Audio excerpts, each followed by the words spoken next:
Good morning, Chakravarti sir. You can do it. Yes, good morning, John sir. Welcome to Anita Sharma madam, our resource person today. Our panelists are joining us, and very soon we are going to start this webinar.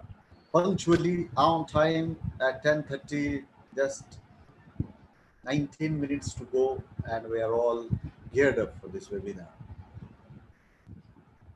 We are happy that nearly 92 participants have joined much before the scheduled time.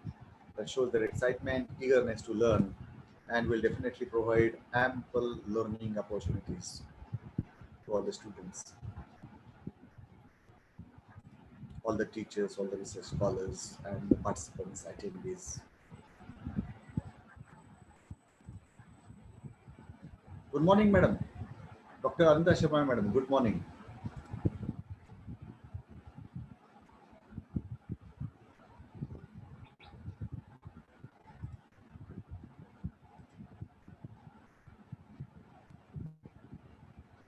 Dear friends, you can understand that cyclone has been hitting various states. It just left Maharashtra yesterday with little bit of havoc. It has been raining in many parts of India, and climate is not that conducive for technology, for internet, etc. And we are facing electricity problems, internet connectivity problems. And despite this, during this lockdown, we are trying our best to provide something to the participants, because we have locked ourselves. It is very, very risky, very, very dangerous and unsafe to go out to get infected, because yesterday was the highest number of COVID affected people who were tested positive yesterday, over 9,000 people. So we have to be extra cautious. At the same time, we have to keep learning, we have to keep teaching.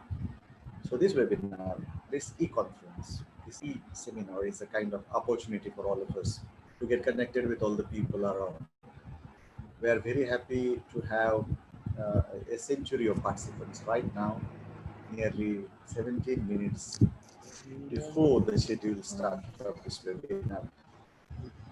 And we're very much thankful to all of you for your blessings, your faith in us, and we promise, we assure we won't disappoint you.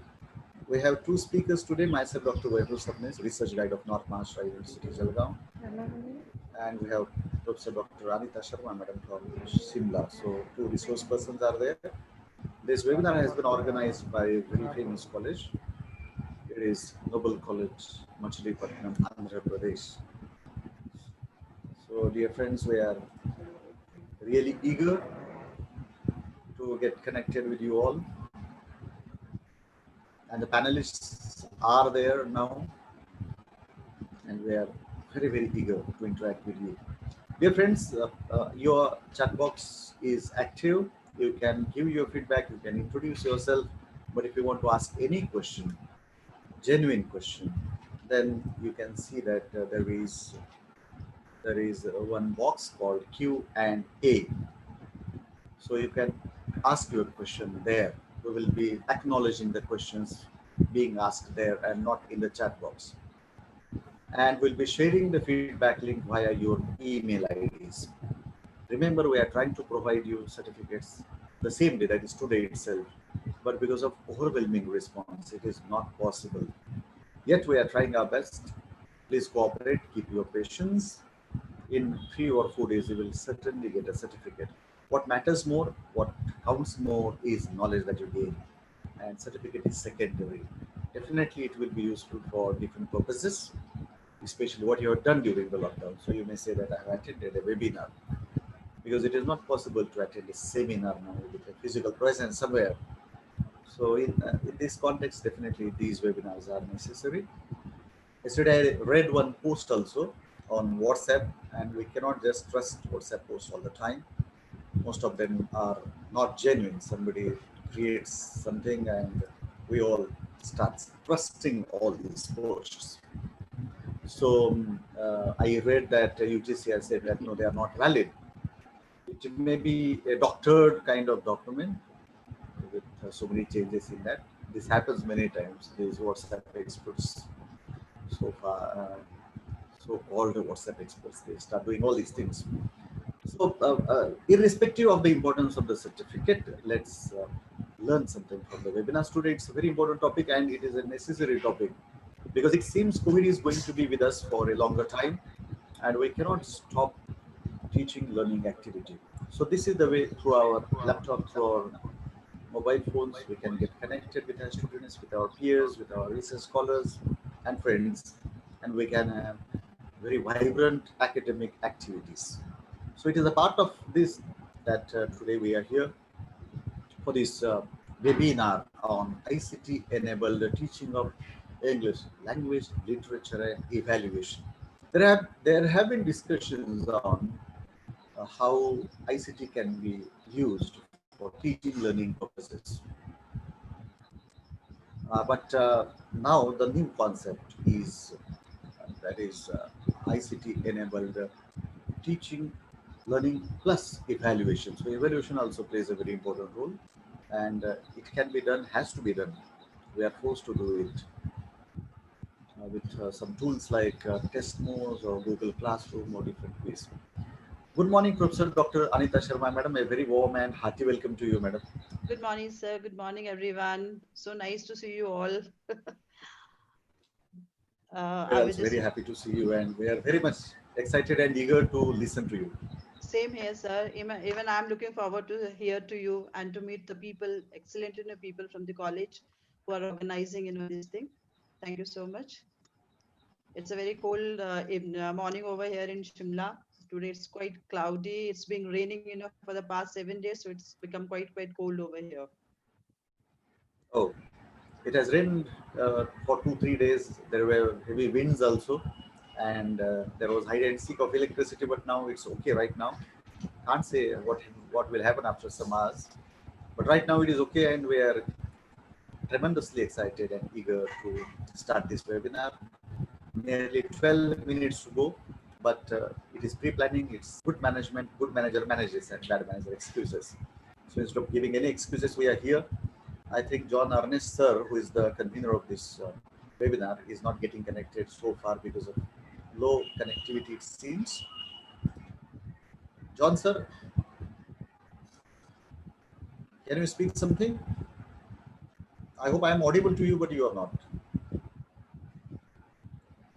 So we have the panelists of very wonderful people from Machilipatnam, Noble College, Machilipatnam. We have Dr. Chakravarti, Dr. Havila Madam, we have Dr. John Ernest, and we have most importantly a very smart man, Subbu Pulila sir, Subramanyam sir from Nindovalu, who is looking after all the technical things.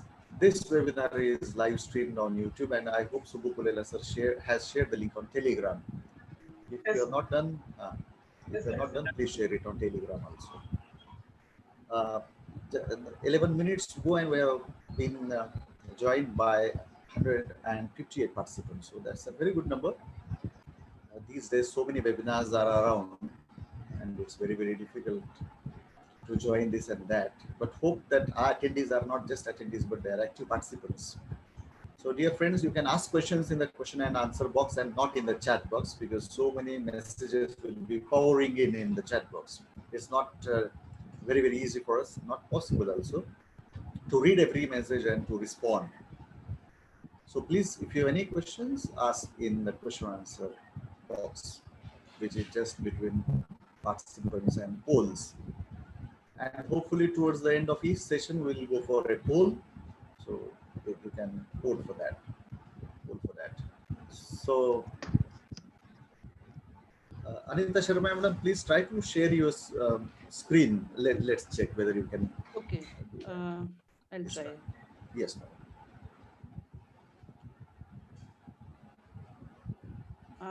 It's saying host disabled you. Okay. Subbu sir, please make madam the co-host.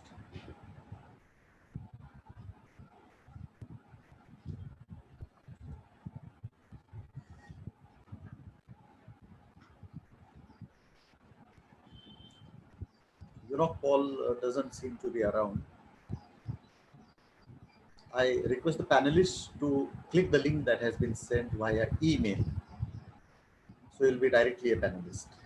Is it visible now? My, Yes, madam. It okay, is. fine. Yeah, thank you, madam. So I can go back now. Yeah, please. Okay.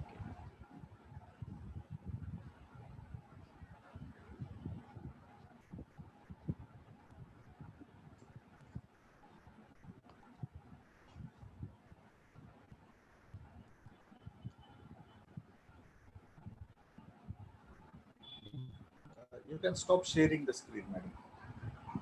I'm not getting it. I'm looking for that.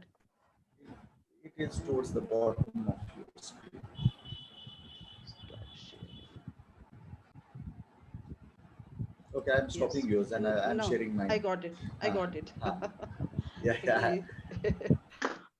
Yes. So, sir, please check whether Paul has joined or not. See in that in this, because he's going to play some audio or video. Chakravarti sir, John Arnish sir has not connected us, and it is his time to start. Yeah, yes, sir. So do something, or you call him near Yeah, you so that you can yeah, get yeah. connected. Just Because his role is yes, crucial, sir. and he has to start now. He has to be there.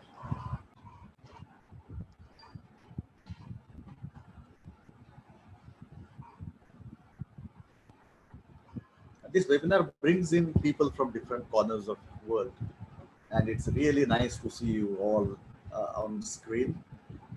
Of course, we cannot see all the participants here. Now it is double century. 203 participants have joined. So I welcome all the panelists, all the friends, participants, attendees. We have Anita Sharma madam, who is going to talk on ICT enabled teaching of language.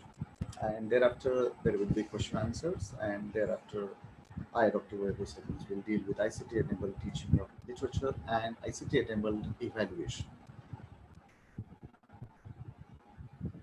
Okay, somebody has requested us to provide the recording of entire session. Dear friends, it will be a webinar of nearly 2.5 hours. And it's not possible to provide that, but see, live streaming is going on YouTube. And our Telegram group already, Subbu Pulela sir must have shared the YouTube link. So you are advised to go to YouTube and save the link. It will be there active.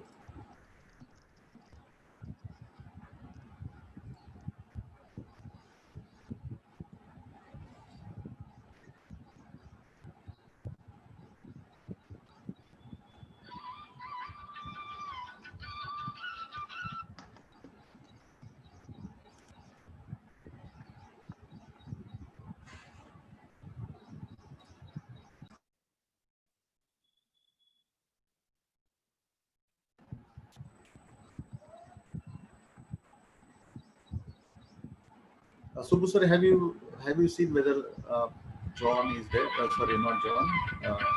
I mean,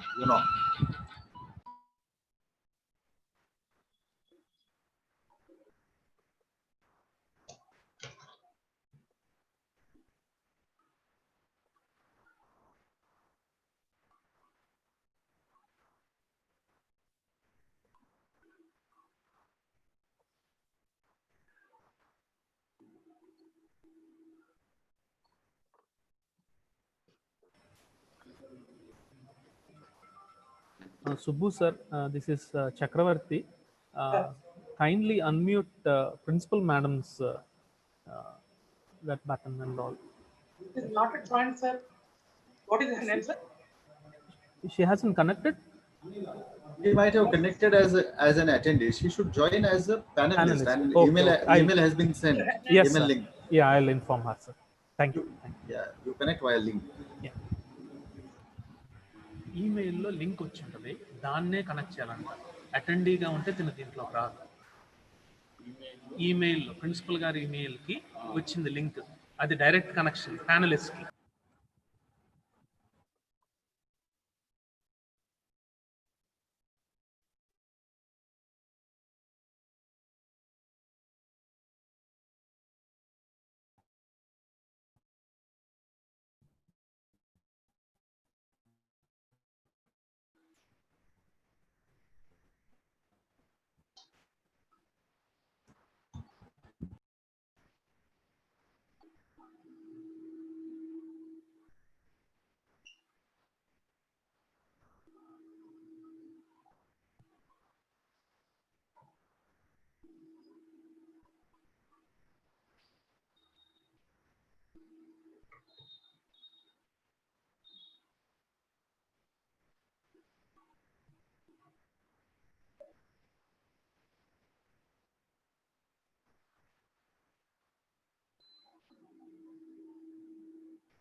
nearly 244 participants have joined us, and that's a very, very healthy number.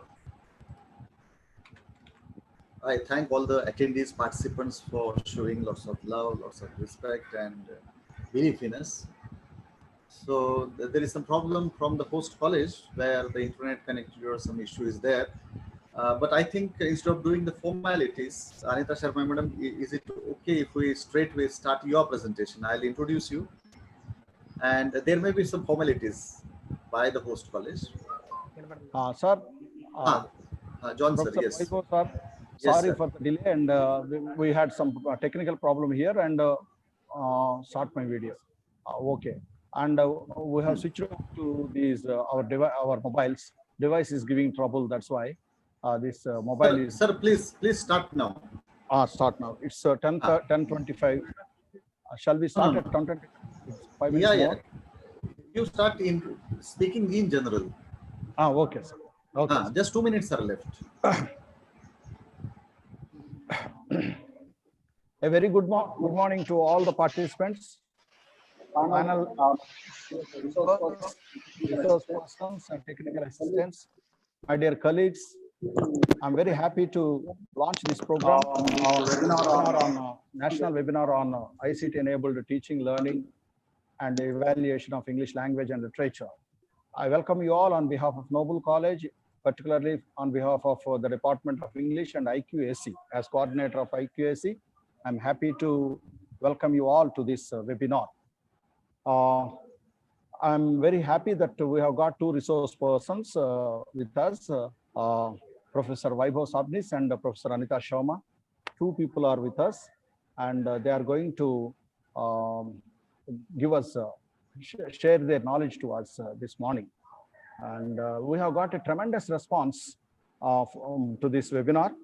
I'm very happy to announce that as many as 3,562 people have registered themselves for this. We received 3,562 registrations who are participating through Zoom Pro and YouTube live stream.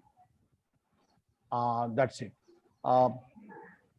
At 10:30 exactly, at the stroke of 10:30, we will start this program. Kindly be ready with your devices. Thank you. Sir, give general introduction of your college, where it is situated, the strength of your college. Keep talking. It is already 10 o'clock and 29 minutes. All right. Okay, sir. As I have already announced that this webinar is being organized by the Department of English and IQAC, Noble College, Machilipatnam. Noble College is an autonomous co-educational college situated in Machilipatnam, a small coastal town in Andhra Pradesh in Krishna district. It is affiliated to Krishna University and run by CSI. CSI means Church of South India, Coastal Andhra Diocese. We have a sprawling campus of 18 acres, very close to the Bay of Bengal, getting cool breezes of the sea. And the chairman and correspondent of our college is the Bishop of Coastal Andhra Diocese. His name is Right Reverend Dr. T.G. Cornelius, fortunately an alumnus of this college. And our principal is Dr. P.V. Anila, who will greet you very soon. She belongs to the Department of English, who is a product of Maristella College, Vijayawada, and Andhra University, Visakhapatnam. She's a good lyricist. She's a good poet, like our Vaibhav Sabnis sir, known for her teaching of literature in general and poetry in particular. History of the college. I'm very happy to speak about the history of the college. Noble College was established in 1843 as a school by a missionary of the Church Missionary Society of England, Reverend Robert Turlington Noble. This visionary started a native school with the name Anglo Vernacular School in 1843. In 1864, a colossal tidal wave hit Machilipatnam and the surrounding villages, in which thousands of people lost their lives. Reverend Noble saved many people, especially women and children, from death. But in that process, he died of dysentery. The school was named after him only after his death and was upgraded into college. I'm happy to say once again that it was the 4th college in the country. The college used to be called the Cambridge of the East in those days. It was affiliated to Madras University. We are proud to say that the first woman graduate from Madras University, Mrs. Kamala Satyanadam, was a product of Noble College. First woman graduate in Madras University. Noble College produced many great leaders, statesmen, freedom fighters, politicians, IPS, IRS, IAS, IFS officers.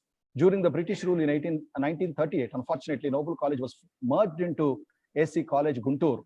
It is also in Andhra Pradesh, very next to Krishna district. Guntur district is very adjacent to Krishna district.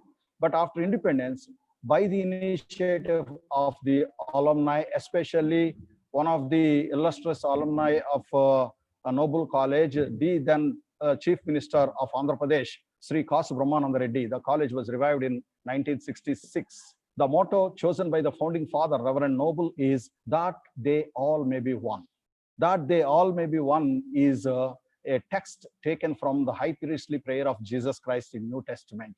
All are equal, all are one. That is the motto of our founding father, Reverend Robert Turlington Noble, when he started the school. The Department of English is one of the strong departments of our college. I'm happy to say that. The department used to have such stalwart teachers like Professor A.F. Tyagarazu, who did MA in Oxford University, who had been a professor and HOD of English in the Department of English of Andhra University, Visakhapatnam. He was an authority on Shakespeare and Milton, and he edited many of their dramas and poems.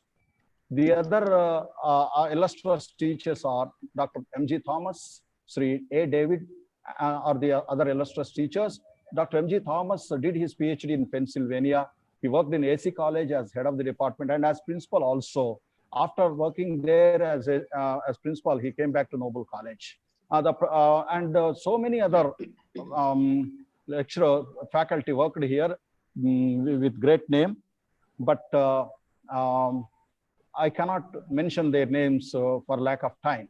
Our principal, Dr. P.V. Anila, belongs to English department, and I am happy to introduce myself, Dr. S.J. Ernest, HOD of English, an alumnus of this college, PG and MPhil from Andhra University, PhD from Dravidian University.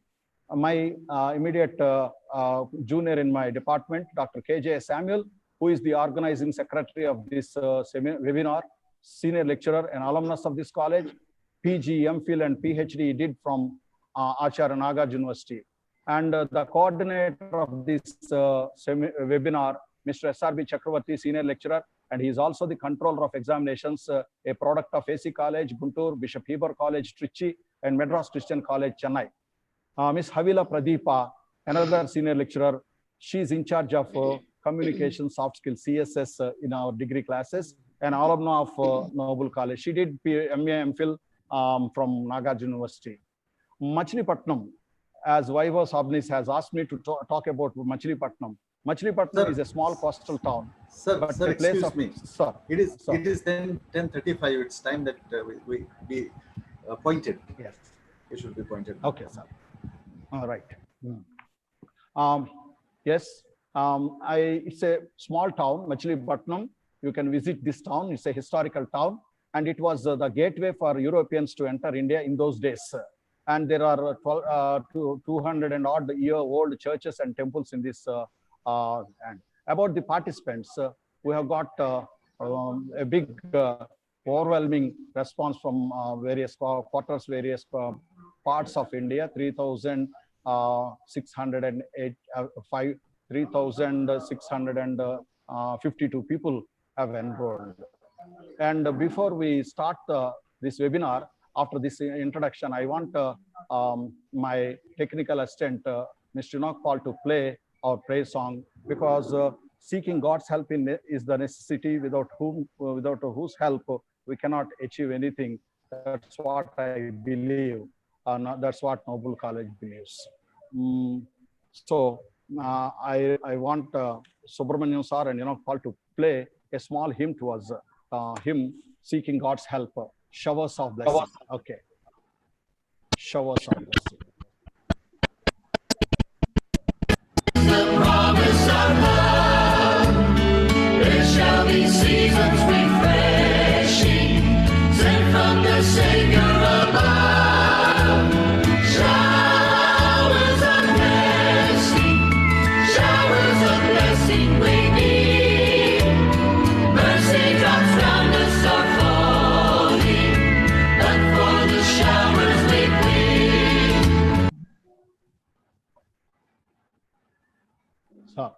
So we have sought God's help. We have prayed for showers of blessing from the Lord, and everything will go well. I'm happy. I'm sure.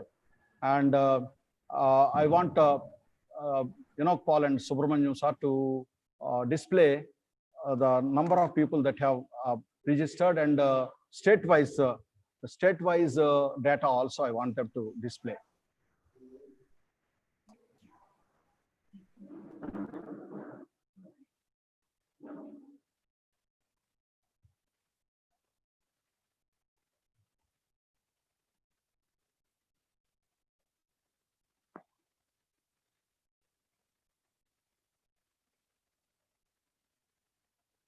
Yes, you can see the college, the building of the college, and you can see the data also now. We have he is displaying the pictures of our principal and correspondent.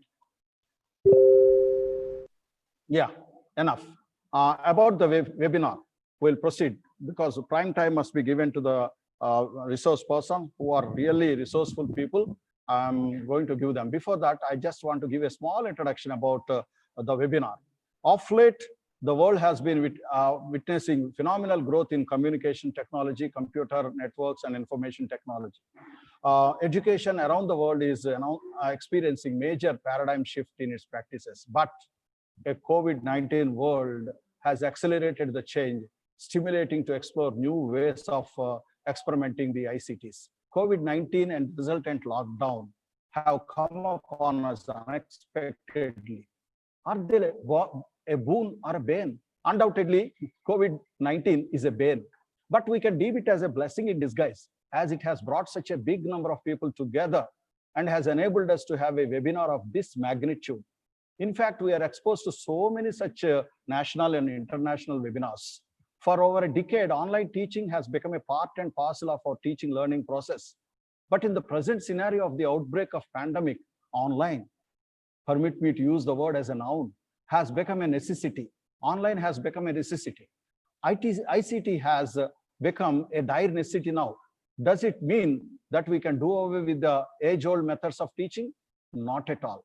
As author Cheryl Nussbaum Beach in her book, The Connected Educator, Learning and Leading in a Digital Age, has put it, I quote, teachers will not be replaced by technology, but teachers who don't use technology will be replaced by those who do.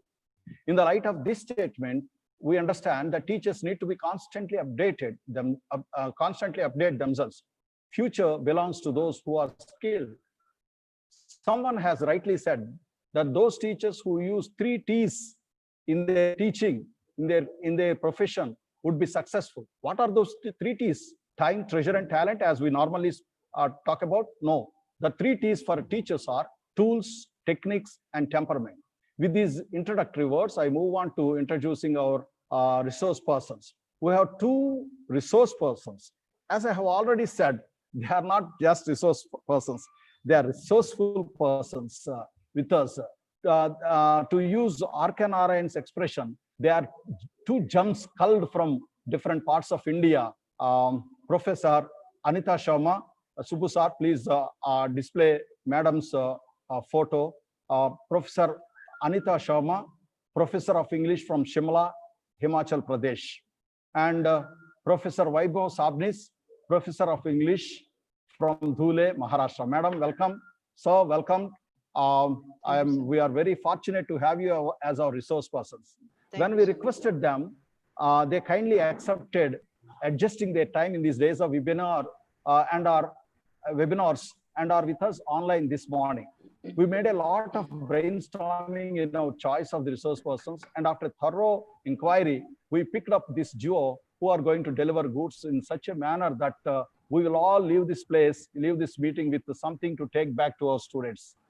Now it's time for the principal to give her greetings. I request our principal to give greetings. As I have already mentioned, our principal belongs to Department of English, and she is going to give us greetings. Over to the principal. Dr. P.V. Anila. Subbu sir, first unmute her. To begin with, the voice from Nation Association of Advisors for Computers in Education, I quote, ICT is not the future of children's education. It is the present, and we need to make investment in ICT now. I repeat, ICT is not the future of our children's education. It is the present, and we need to make investment in ICT now. I unquote. To the revered and special learner speakers of this special national seminar, Dr. Sabnis and Dr. Anita Sharma, participants across the nation, the host of this webinar, the English department headed by Dr. S.J. Ernest. Ladies and gentlemen, good morning and a warm welcome to the intellectual session. At the outset, on behalf of the management, I congratulate all the members of the English faculty for coming forward and coming together to organize this webinar. I personally feel proud of this department, of which I am a member in this attempt of conducting webinar, for it is the first of its kind in our college, as well as in Machilipatnam, our hometown. Moving on to the context, the topic, information and communication technology, teaching, learning, and evaluation on English language and literature is the need of the hour. To quote Donna J. Abernathy, online learning is not the next big thing. It is the now big thing. The importance of English, both as language and literature, run parallel to that of science and technology. There are thousands of languages in the world, but from among them, English has come to be recognized and accepted as the international common tongue. Majority of the websites on the internet use English as a medium of communication. It is also the accepted language of higher education. So, the teaching and learning English language has to be placed on the top, has been to be given a priority. Variety is the spice of life. The traditional classroom teaching has lost its flavor. The dimension of the classroom has been widened to reach anyone from anywhere across the nation. A new trend has set in with ICT. This has come to be the driving force. It has gained to be not only important, but also interesting tool to improve teaching. This method enriches learning through a combination of audio, video, images, and animation. It plays a vital role in ELT. Overall, this smart technology is interesting, catchy, as well as challenging. I quote, "We need to embrace technology to make learning more engaging, because when the students are engaged and they are interested, that's where learning takes place," unquote. I'm happy to inform you that all the members of the English department have opted ICT as a part of the teaching to fall in line with the gaining trend. Before I close, I wish the department all success, and I assure all the participants that your valuable time in terms of gaining knowledge will be profitable. I once again appreciate Dr. S.J. Ernest for being choosy in selecting the speakers of this day. At the end of the day, I'm sure you will feel contented with the content. I wholeheartedly thank Dr. Vaibhav Sabnis and Dr. Anita Sharma for sparing their precious time to share their knowledge on the smarter technology. Thank you. Thank you, madam. Thank you for your wonderful greetings. Your greeting has infused confidence in us, confidence in all the people, and I hope participants have enjoyed your the way you presented your greetings. Thank you.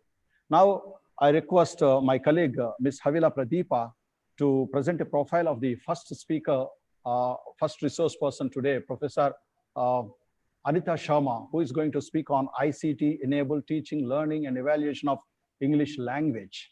Over to Ms. Havila.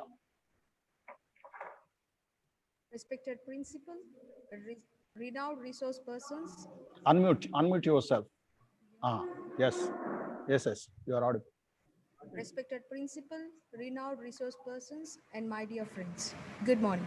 I feel it as a great privilege to introduce Dr. Anita Sharma, one of the resource person of today's webinar on ITC-enabled teaching, learning, and evaluation on English language and literature.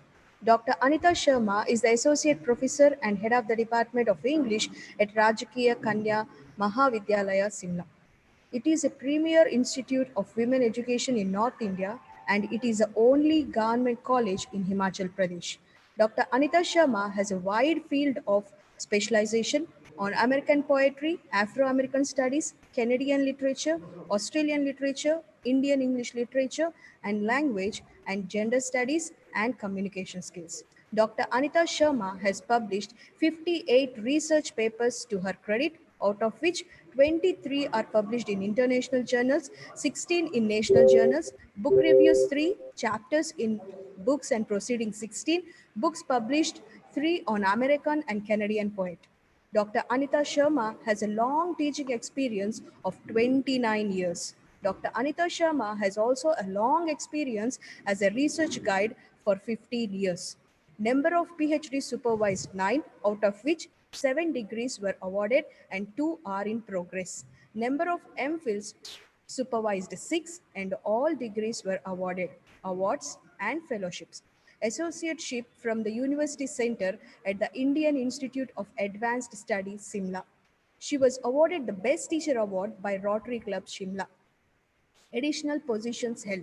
Dr. Anita Sharma hold various positions of which the noted are Dean, Student Welfare and Head of the Department of English from 2014 to 19.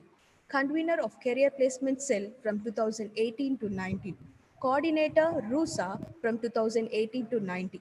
Member Faculty of Languages HPU Simla from 2018 to 20. External evaluator of doctoral thesis by Punjab University, Chandigarh, Bharatidasan University, Tiruchirappalli, Tamil Nadu, and RTM Nagpur University.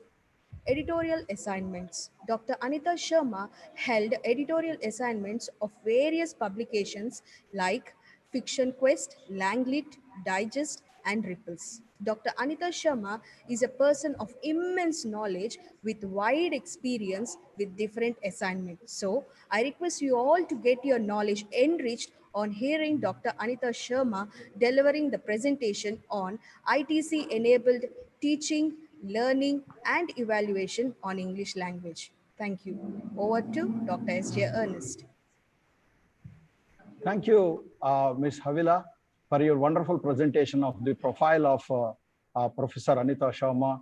Now I request Professor Anita Sharma to give her first presentation. We'll be very happy. Madam, we have been waiting for your presentation. Thank you. Over to the Professor Anita Sharma. Thank you so much, sir. And thank you, Ma'am Pradeepa, for such a wonderful, introduction of mine. I'm really glad and happy to be part of the national webinar, which is being conducted by Noble College, Machilipatnam. And I felicitate here Principal Ma'am, Dr. P.V. Anila, Convener, Sir, Dr. S.J. Ernest, and Coordinator, Mr. S.R.B. Chakravarti, Organizing Secretary, Dr. K.J. Samuel, Assistant Coordinator, Mr. K.S. Havila Pradeepa. Thank you so much, all of you, for asking me to be part of this great event. My presentation today is actually on role of ICT in English language teaching and learning. The main aim of my presentation is actually on the improvement, which is being brought by ICT. Though I'm not an expert I'm not a technological expert. I'm just an immigrant over here. But still, I'm convinced that tools are helpful if we are able to provide a reason for use and a safe atmosphere to use them.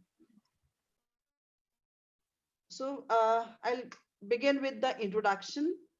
Uh, Walter Mackenzie has said, a new age demands a new paradigm. And I think because we have started calling it the age of COVID, and no doubt ICT has become a necessity now. And as far as English language is concerned, it's the most important thing, as English is a pluricentric language with pluralized or pluralizing grammars, vocabulary, accents, discourse conventions, and pragmatic strategies. The teaching and learning of a pluricentric international lingua franca should be based on entirely different pedagogical principles and practices, especially ones that promote multidialectal democracy, according to Marolina. English is one of the most important languages. As we all know, it is termed as the link language, global language, as well as the lingua franca. In Indian context, it is also known as English as a second language.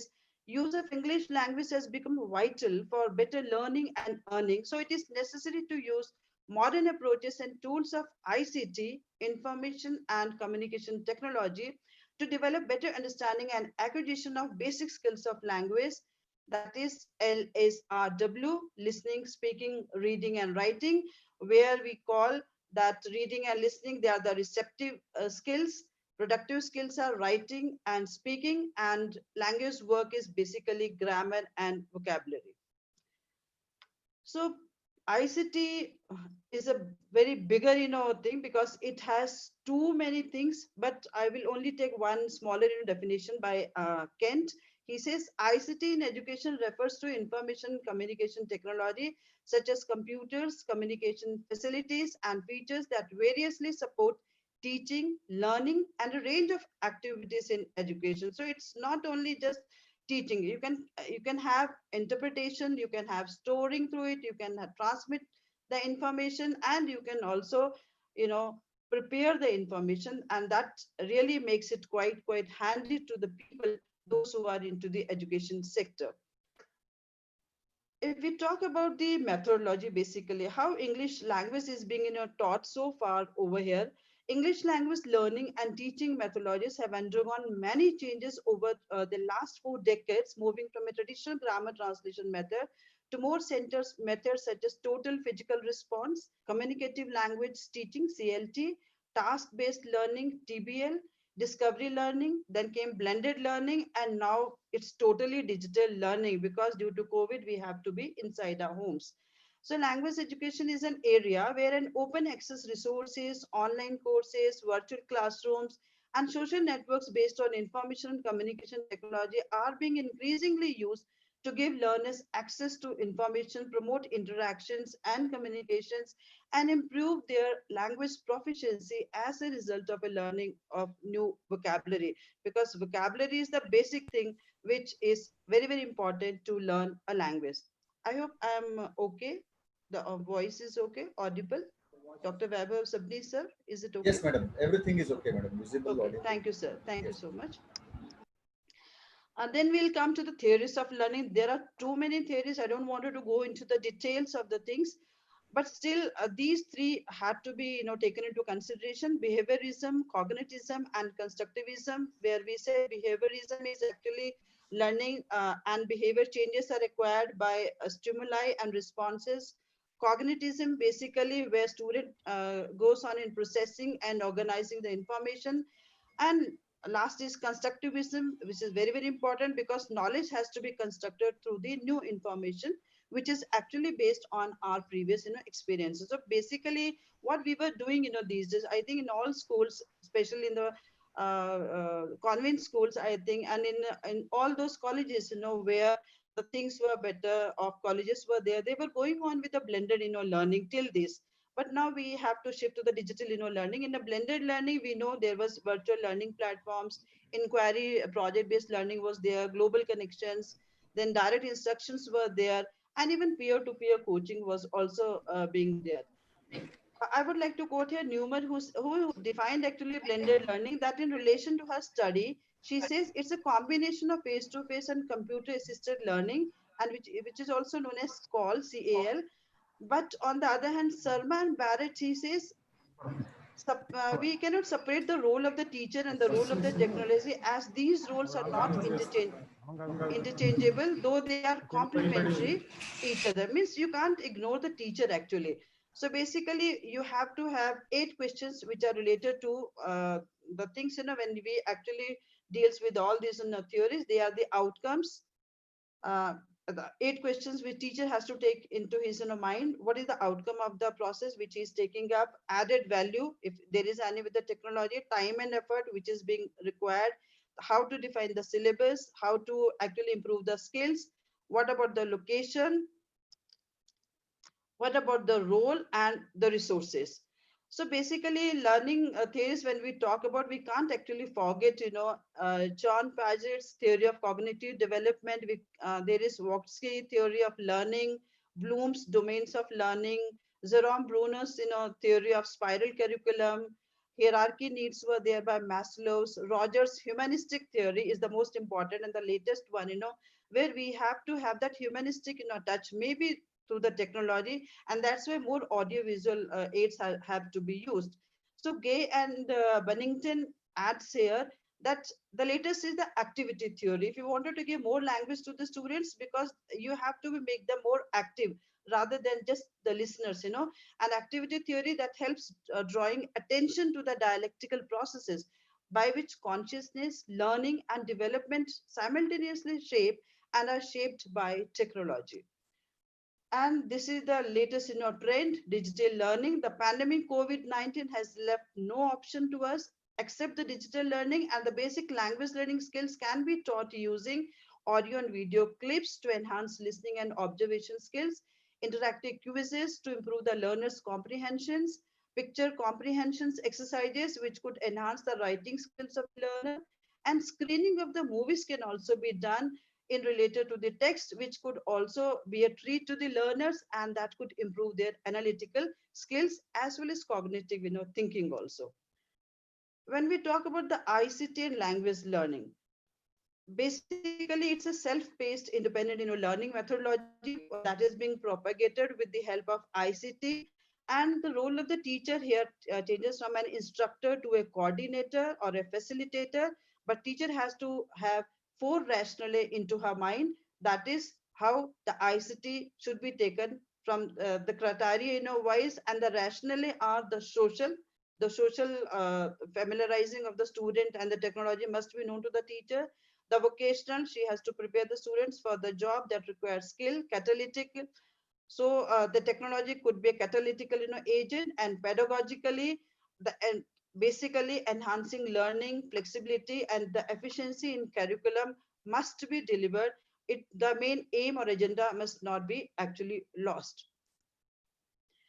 And the most important, Fitzpatrick and Davis in 2002 in their book Hortio, they says we have to keep in mind 7-point agenda while making our lessons on languages, when we have to teach languages. And they say the very important is presentation. Your whatever material you are having, that must be presentable, that you must learn your material well. Then practice it with ICT, which offers the possibility of analyzing learners responses. Authoring the tools, basically, as according to Hortio. He also talks about the computer aided assessment, CAA, so that you can take the help of the computer, you can have more resources from the computer. You can also publish the one, you can be your own writer or author, and you can publish things through word processes, desktop publishing, DTP software. You can also do audio recording and editing tools to record interview, discussions, learning material, and etc. Using digital camera and camcorder to record presentations, drama, role play, and so on. A teacher can also have PowerPoint presentations, which can be a medium to publish presentations. And web pages can also be used, while web authoring, tools. And then comes the communication. Communication is the major thing. You have to communicate with the students, either it will be through email, which allows language learner to communicate with the web pals, that is the web friends in other countries, or tandem, learning might be there. Computer mediator discussions can be held. Web-based learning environment should be, formulated. Audio conferencing can be, done as we are doing now, or video conferencing. This is also one of the video conferencing we are going on. And then comes the last one, simulations. A teacher has to be, simulate the things. He has to add to the critical thinking of his, students, and for that he can take the help of the tools like WebQuest, action mazes, adventure games, or expo dishes, real life simulations, or maybe video conferencing. And this is one of the most important thing, which we have to be very, very clear in digital, learning, that there are two kinds of things in the learning, that is asynchronous learning and the synchronous learning. Hopkins has presented some forms of technology based learning strategies, where he says it could include micro learning, personalized learning, synchronous e-learning versus asynchronous e-learning. Asynchronous means when you don't have any mutual interaction. This means you have actually synchronizing the things with your students, and teacher are online and they are actually talking to each other. Like for synchronous, you can have the text-based thing, the multiple modalities, audio-video based, while for the asynchronous, it could be pre-recorded thing, or you can email, or you can send the documents, or you can share the slides, which students can later on also can study. And digital learning development. This is very, very important framework which should be kept into mind while you are making, lessons on grammar portion, or you are making, lessons on the language learning. And teacher has to make it a point that the very first step should be to capture how the teacher must have in mind how to start with a clear plan, what topic, that they have to take, so that they could, catch the attention of the read audience, or the maybe the students. Second thing is they have to conceptualize which media they want to use, which tool they want to use, how they are going to share the thing, either whether like basic grammar, you can give few exercises and you can share through Google Classroom or some other, perspective. You can also share through emails and all. Then teacher have to create the thing. He or she has to create that confidence, within the students as well as the audience, and the attention has to be, gained. Because if you create confidence among your learners, I think you can have their attention. And then you have to manage your things. You have to improve and refine every moment. A teacher has to be learner forever. He can't be just dictating the things in a didactic way. And then comes to commercialize the thing, to deliver the thing, to store the thing, which could be later on used by the students at their own available time.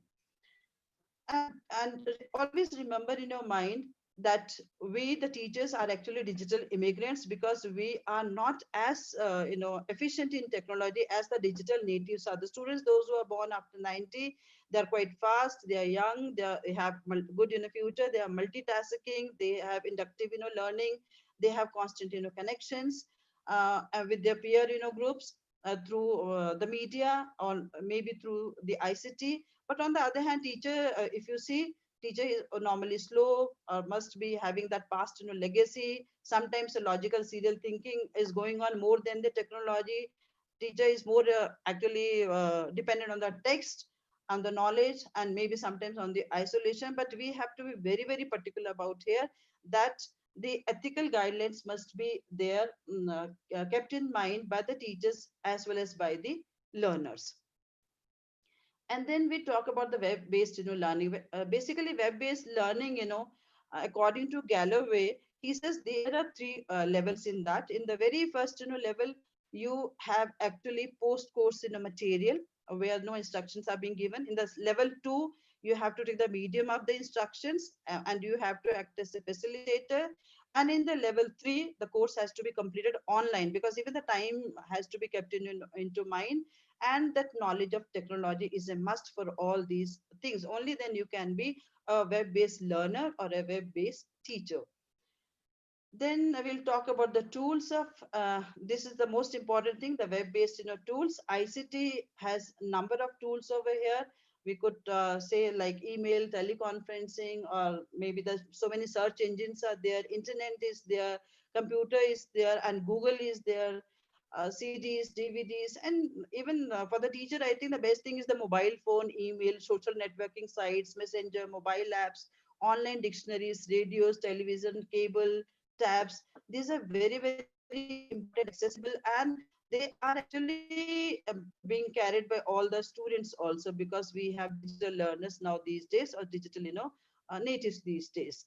When we talk about the Web 2.0 application, I just wanted to go in brief, detail in all this. Walker Davis and here they list the language teachers which they can use under Web 2.0 applications. They say it's for image storing or sharing, social bookmarking, discussions in through blogs, wiki, social networking can be done, chat rooms, MUs, and could be formulated, podcasting could be used, audio tools, video sharing, screen capturing, animation tool, even mashups could be used.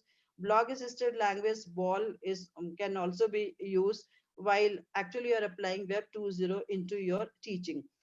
Second is internet. This is the main thing, most important thing. It's a self-paced, depending on your goals and ambition to learn. The internet offers instant feedback to the learners, which enhances the learning experience of the students.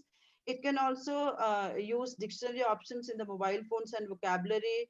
Even SMS can also be used.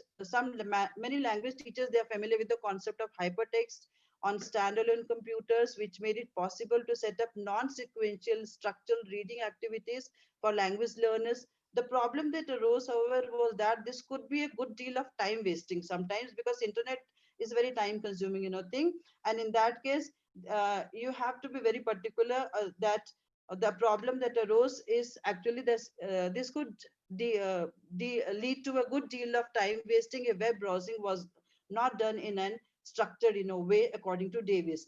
And language teachers responded here by developing more structured activities and online exercise. So sometimes now teachers have become producers over here, and they can have their own thing, so that the students don't waste their time, and you can share it through the internet. Davis also lists that there are more than 500 websites and more than 20 lakhs even the pages are there, where you would have online exercises which can be found along with links to online dictionaries and encyclopedias, concordances, translation aids, and so many miscellaneous resources of interest to the language teachers and learners.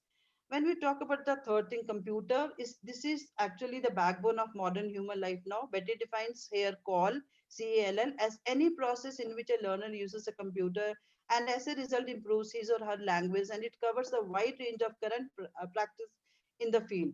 The basic use of call is in the vocabulary acquisition, because if your vocabulary is good, I think you can acquire the language far more easily. You can use for that flashcards. Some programs are also there which could be used for spaced repetition, a technique where the learner is presented with the vocabulary items that need to be committed to memory at increasingly longer intervals until long-term retention is estimated. You can repeat the spellings again and again, and with that repetition, even the slow learner students, they can also be acquainted with the vocabulary things, with the spellings things especially. It can also extend to the use of corpora and concordance, interactive whiteboards, computer-mediated communication, CMC, whole language theory, which could also be used. And call also claims, according to Flex, that there is enough data in call to suggest positive effects on spellings, reading, and writing. But more research is needed in order to determine its effectiveness in other areas, especially speaking online. For online speaking, or speaking out a language, or learning the skill of speaking, more I think sites are being required on call, which is not sufficient so far. Washer also perceived that computer plays an intelligent role and claimed that computer programs should ideally be able to understand a user's spoken input and evaluate it not just for correctness but also for the appropriateness. It should be able to diagnose a student's problems with pronunciation, syntax, uses, and it could intelligently decide among a range of options like repeating, paraphrasing, slowing down, correcting the thing, directing the students to the background explanation, because you could get on a click all kinds of meanings, synonyms, antonyms, and all over there. Next, even email is one of the very important thing which happens to the computers, where you can have quizzes and games and dictionaries. Even homework can be done through emails. YouTube is another thing where the things can be shared. The videos can be shared. Teachers can upload their own videos, and that those could be studied by the students. Blog is there, where blogging becomes very communicative these days. It's very interactive, where participants actually respond, they comment over there. So in that way also they improve their language. Teachers can have their own blogs. Students can also act or react over there on those blogs.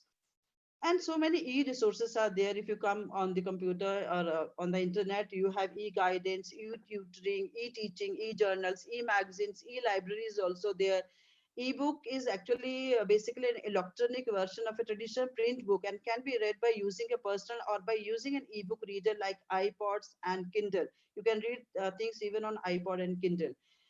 With the audio, there are audiobooks are the latest craze among the students now. And for audiobooks are the recording on CD or the digital file of a book, which can be read aloud. Even teachers can make their own audiobooks. The use of the audiobook with struggling, reluctant, or second language learners is powerful, since they act as a scaffold and allow students to read above their actual reading level. Means levels can be added through actually the audiobooks. Even the Skype and Zoom is very, very important, which we are also using now. The students can communicate with their teachers, their friends, and they could well communicate with the speakers of their native languages also. Sometimes they wanted to know the exact pronunciation. They can connect to the native languages across the globe, and they can check their pronunciation, and they can improve their speaking. I think for Zoom is very, very interesting, like Skype and all these are very interesting for actually adding to your speaking skills. Language laboratory, no doubt it's being the not very latest concept, but still it's being used in so many educational institutions. But this actually practice listening and speaking. But Davis here says in one of his book, he says he lays the blame mainly on the failure here to train teachers to use language lab, because so many teachers are not actually acquainted with this. So in that case, it's not being efficiently been applied. And in both in terms of operation and in terms of developing new methodologies. But there were other factors such as poor reliability, lack of materials, and lack of good ideas, because sometimes it's become very boring in the language in a lab with the same things which is happening. To make it more entertaining, you can use films also, video films or smaller short films could be made to satisfy the learning experience of the students. And knowledge acquired through the film has a lasting effect. You can also show them language related movies, and even that could interest the students. Webinar, which is now we are also practicing, is the best online method, where you could talk to your students. You can teach basic grammar, creative writing. You can also help them to teach interviews and how to appear in the interview. And this is one of the latest thing which is being applied in our teaching classrooms. Interactive whiteboard, this is also a very, very a popular thing, and is really being used in the blended learning by teachers.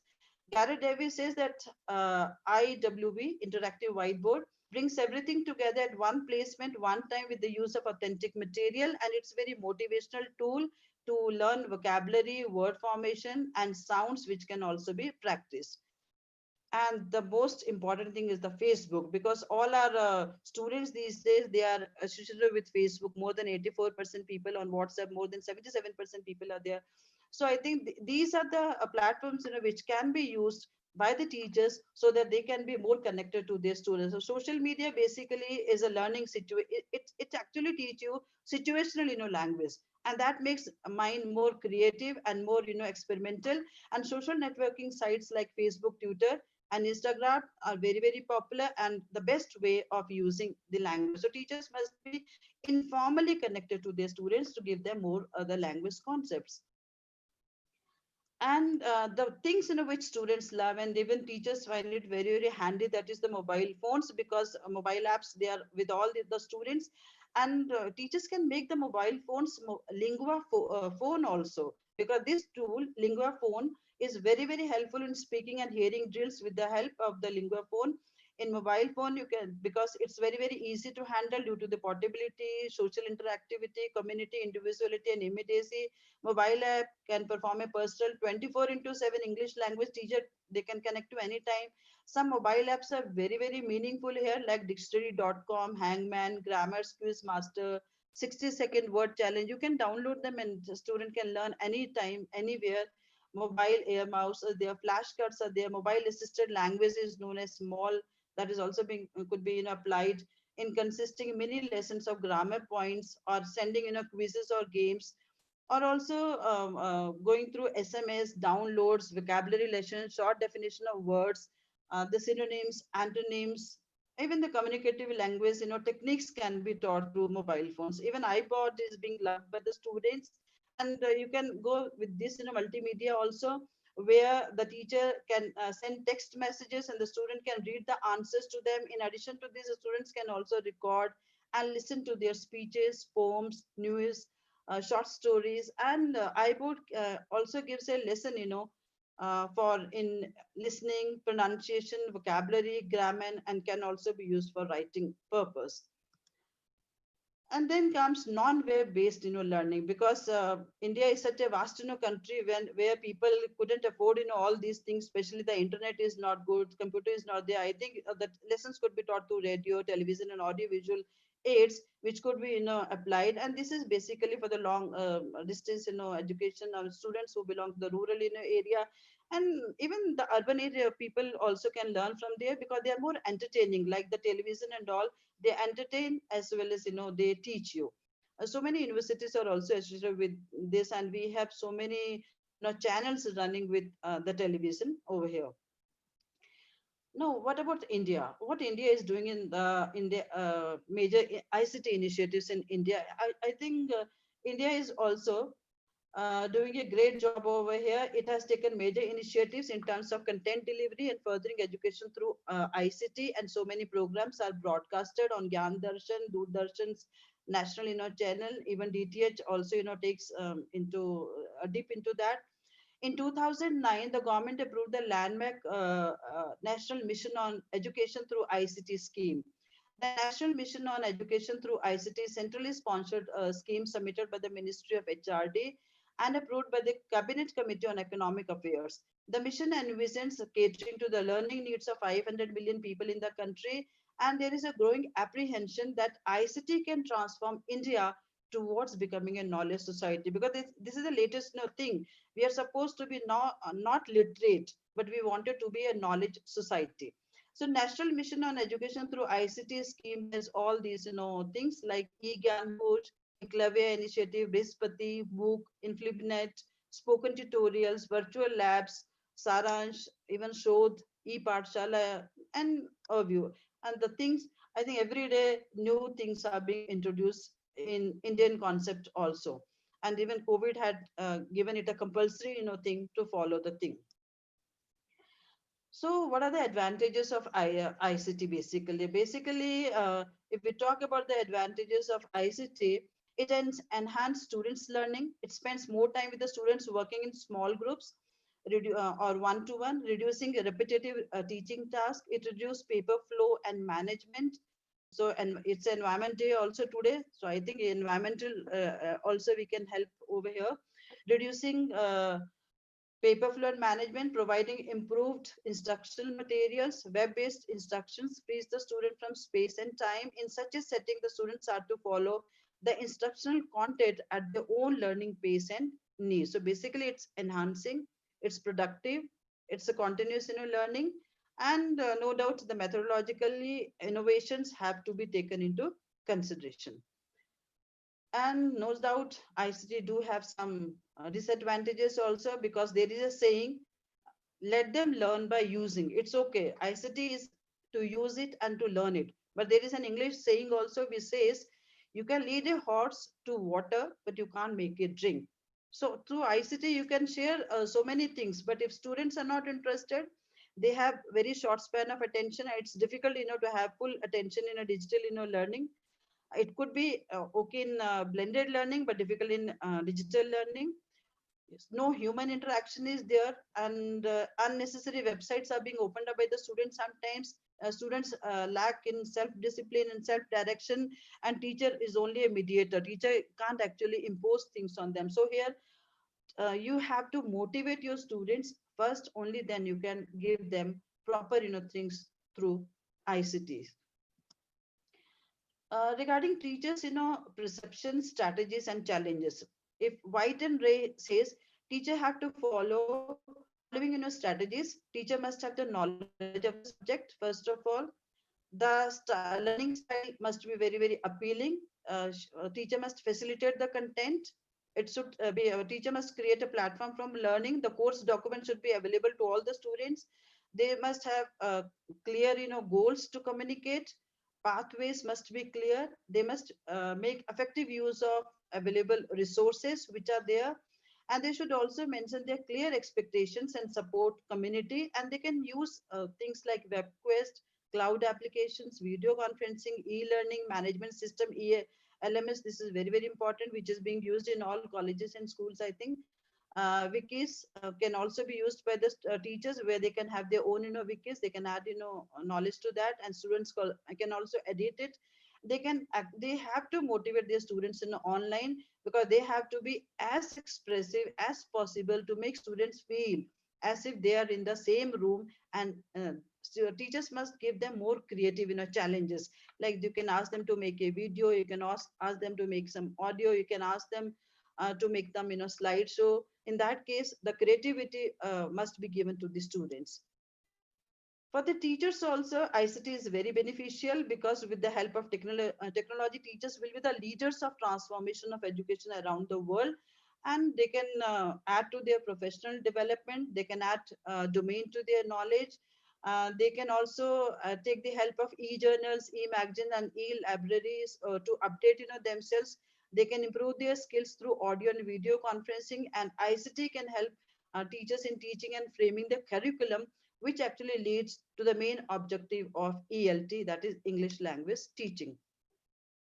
And for teachers, we have number of professional associations all around us, and teachers can be part of these associations.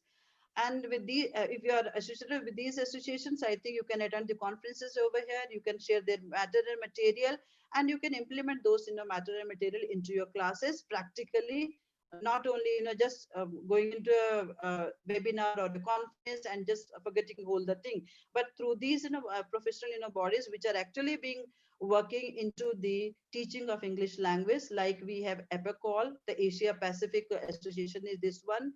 Asia Call is the from Korea. This is Asia Association of Computer Assisted Language. Calico is actually from USA. It's working from Texas. Eurocall, it's also a group which is working in European Commission. IALLT US based, IATEFL UK based thing, also associated with the British Council. When we have George Call, this is a Japanese association of language and teaching language. India Call is an Indian association. We have TESOL here, American association. And I think even in India, ALTAI is also there, those who are actually working into the field of how to teach language. The most important these days and the very popular is the World Call. Is a worldwide umbrella actually, which is associated only with CALL, computer assisted language learning. So if you are a part of these associations, you can learn new things over there, and new things which could be given to your students. So basically, when we, as a teacher, what recommendations should be given while implementing ICT. Very important thing is effective implementation of ICT is required in the present scenario, and there are lack of resources in our country which could be actually taken into consideration for the proper ICT integration. Government should formulate policies so that they can encourage girls and underprivileged, because sometimes they are not being allowed in some cultures to use internet and all. So you have to be more open-minded to them. And teachers negative attitude, especially the immigrant teachers, those who say we are not familiar with the technology. So you have to have remove their negative attitude so that they can be ICT learners. And when we talk about teachers can take help for their content creation, when they wanted to make lessons, online lessons, they can take help of these bodies. Like English Out There is one by Jason West. It creates 6 level courses of English that incorporate the use of social media. ESOL Cambridge is there. You have so many free online exam material for teachers there. You have Eduglockster for creating user-friendly, brain-friendly electronic posters, and Prezi for more extensive creations. PowerPoints can also be used. And you have Prezi, which is a digital media basically.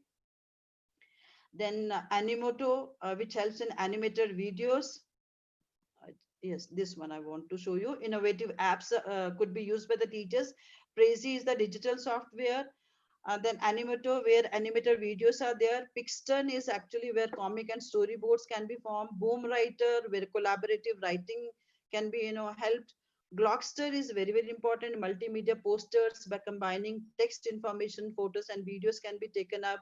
The creations are also called blogs, and it can be stored in a library which is known as Blogpedia, from where the students can use it. Story Jumper, Storybird, they could inspire passion for reading and writing, and they could be in creating creative writing also. You can also learn to write in a story. Even Voice Thread is another thing where actually you can record the students, those who are talking, or students who are trying to go into the creativity, and in that case the speaking skills can be improved, which could actually build more confidence among the students.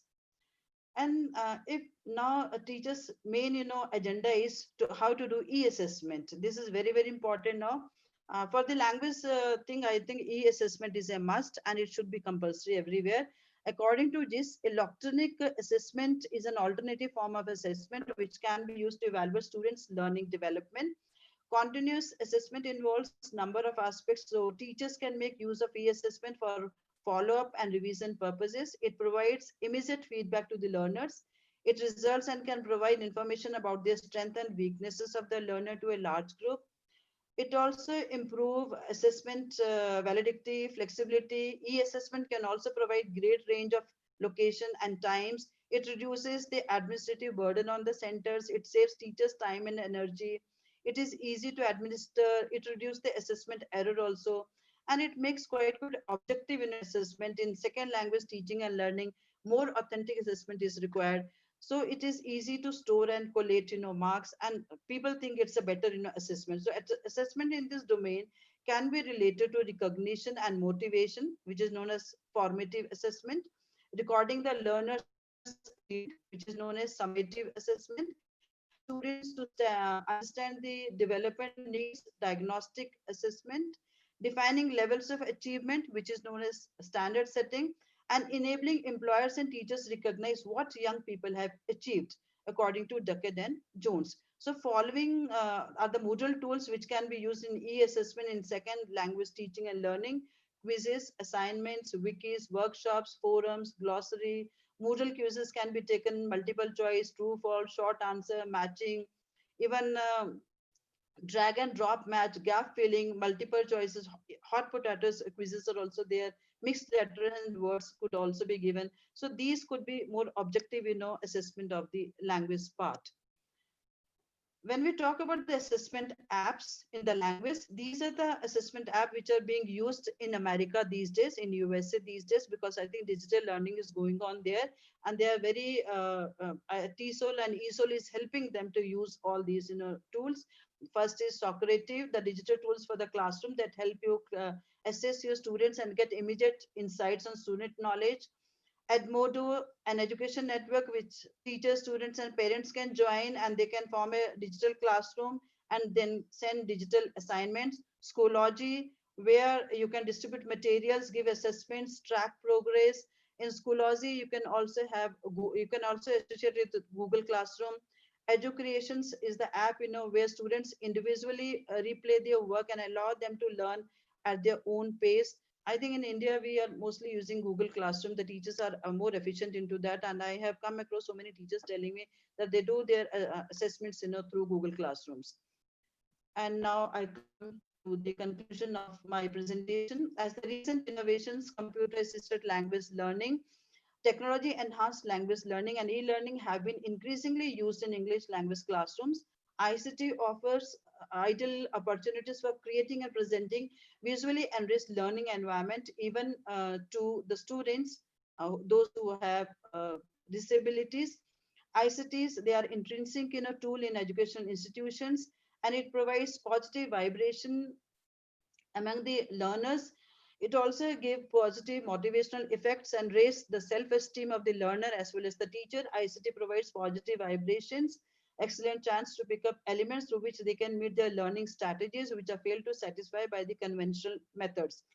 Specific writing was seen to improve locally in the use of English grammar, punctuation science, spelling, collocations, knowledge, vocabulary, and paraphrasing.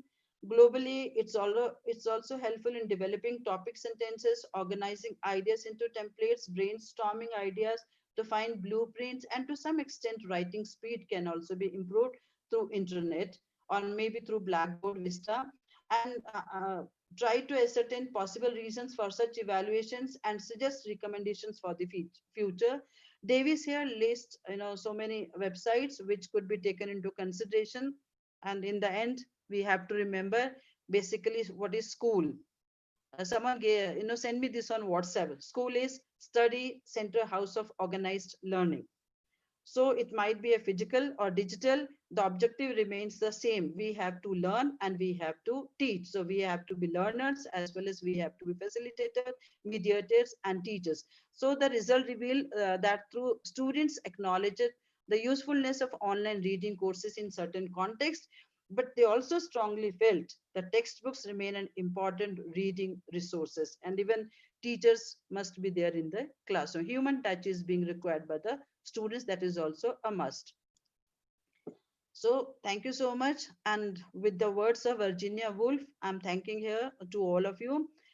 Language is wine upon the lips. So if you have that intoxication, that compassion, that if you are empathized to learn a language, you are passionate about learning a language, you can learn it in any way, either through the digital literacy or through the blending learning or maybe through your teachers. So thank you so much. And I'm especially grateful to Dr. Vaibhav Sabnis, because I could be only a part of this great webinar only due to him. Thank you so much, Vaibhav Sabnis sir, and thank you, Dr. Anila ma'am.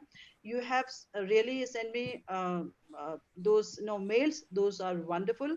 I really admire them, and I'm very thankful. And thank you so much. With this, I come to end of my presentation. Thank you, Sir Don Ernest also.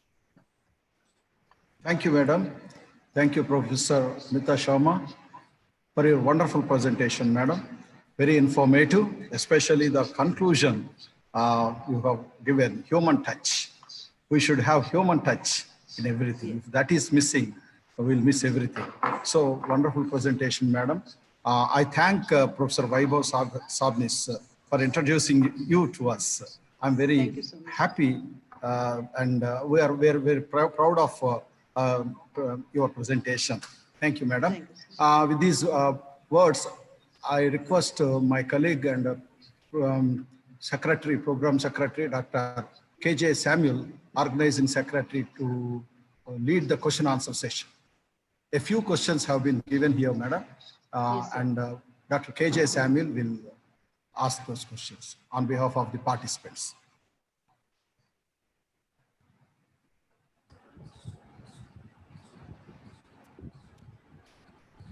Over to Dr. KJ Samuel.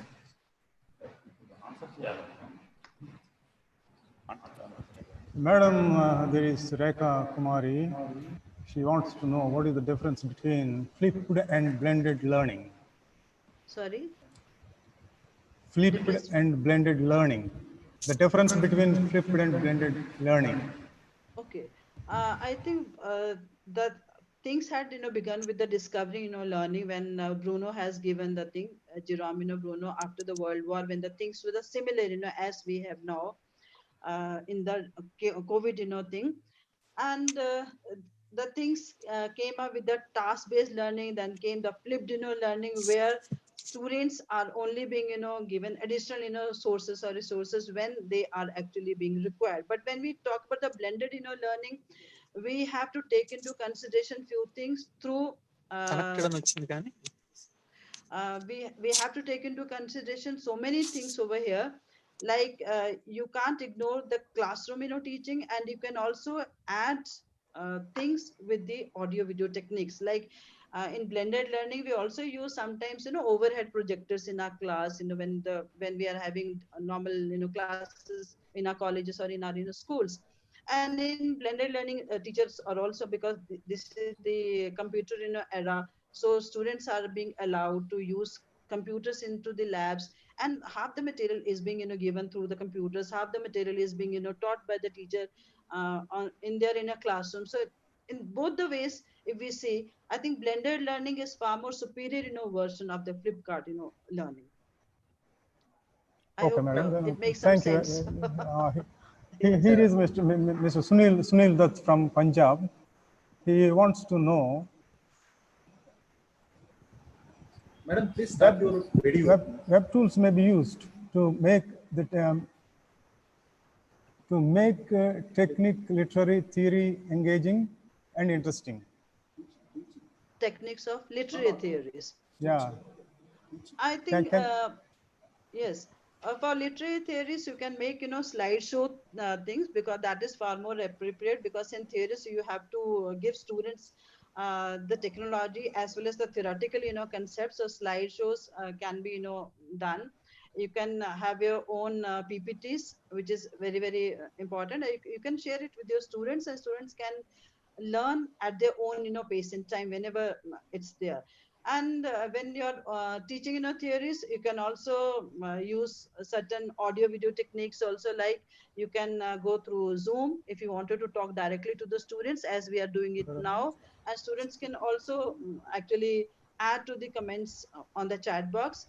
You can also write blog, because blog writing is very very interesting these days. So many teachers are writing blogs, and students love it, because that is a very friendly kind of teaching the things.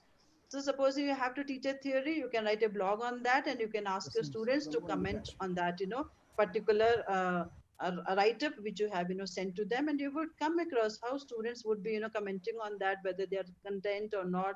And they could also add things to that. The another thing is wikis. Teachers are also using wikis, personal wikis. They are Wikipedia sort of thing. They are making personal wikis, and with that also they can type their own lecture into that. They can actually record their thing, or they can send their what do you say, the matter to the students, and students can add or edit to the things. So you can just give like we give them how to write essays. So we just give them the taglines, and we tell them, okay, now expand these taglines and make an essay. So in that way also you can teach the theories of the language. You can give them some in homework. They can study at home, and then you can create your wiki page, and students can enhance those pages with their own knowledge. Yes. I hope I convey what I wanted to convey. Yes. Yes, madam, you have conveyed. Okay, thank you. Uh, the next question is from Aifia Hamid from Jammu and Kashmir. He asks,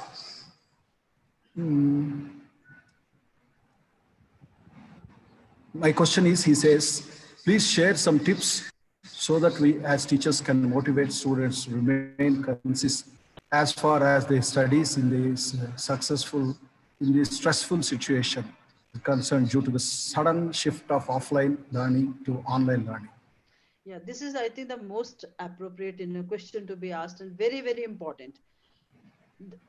Because yesterday I heard a news from South India, that a girl actually committed suicide, and that is very, very tragic. Why?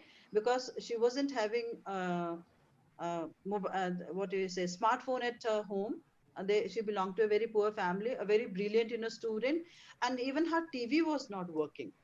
So the student, she just she just took this extreme step of emulating herself, because she thought she won't be able to cope up with the syllabus, and how she is going to top. So that is very very saddening news.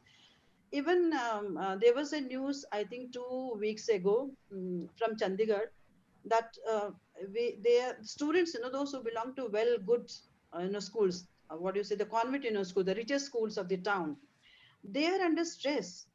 They are actually, are suffering with hypertension, blood pressure, and so many sugar and all. Why? Because throughout the day the online classes are going on, teachers are giving them so much of stress, but even the parents are actually compelling them to learn the classes, to sit in front of the computer, and that is very very tiring for the students. Some students are also having that eye problem has also occurred, so students are going to the hospitals literally with this. And that makes this teaching is actually not teaching but very torturing thing. So let's not make it torturing.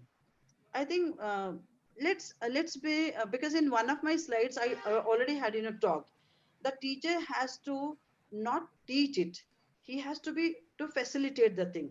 Let the students go and learn by themselves. So activity must be given to the students instead of just dictating the thing. Give them some activities. Supposing now you wanted to teach them something supposing you wanted to teach them some essays, and in that essay you wanted to tell them about the festivals.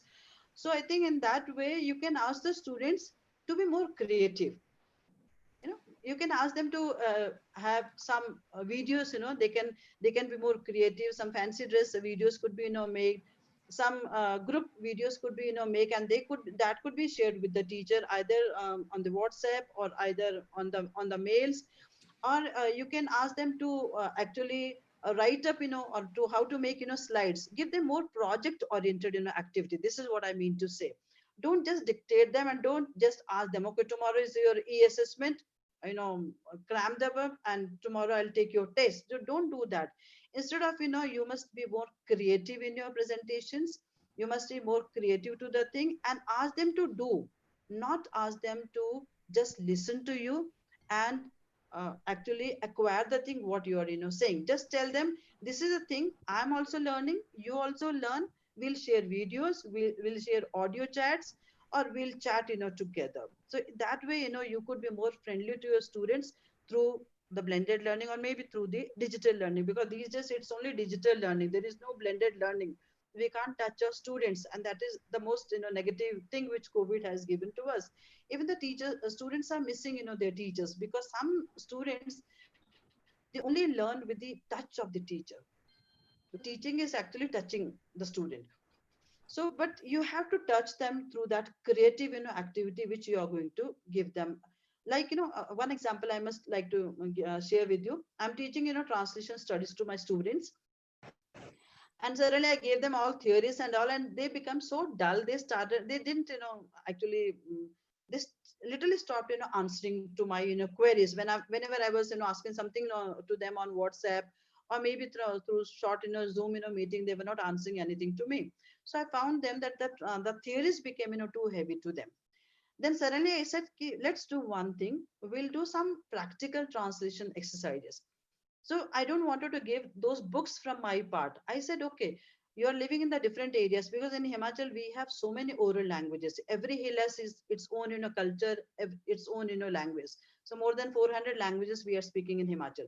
I said to go to your village, ask your grandparents or maybe some elder, some story which is a folk tale, or maybe some poem, or maybe some folk song, and try to translate it into English and then send it to me. And some students said they won't be able to translate it into English. I said, okay, don't worry, just you translate it into Hindi, and we'll manage it, and we'll translate it to English. And they were so happy to share their folk music, the folk tales, to translate. So they started actually translating the thing. I have got smaller things which are being translated by my students, like the short stories, like the folk songs. Even the dialogues are being translated by a few of the students, and they have sent those things on email. Hello. So hello. So later on I asked them, okay, whatever you have mailed me, now we'll have a Zoom meeting and you are going to read it loudly. So I actually asked them to use the translation theories. I also taught them the language, and they also were capable in reading and actually presenting it to me. So that make the translation theoretical concept more interesting to the students, rather just giving them the theories and asking them to learn them and giving them, important questions. So make it activity based, education rather than just dictating the things. Yes, sir. Next question is if there is any.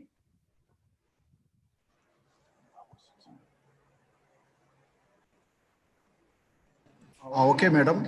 Just one more question Yes, we're sir. going to have. Uh,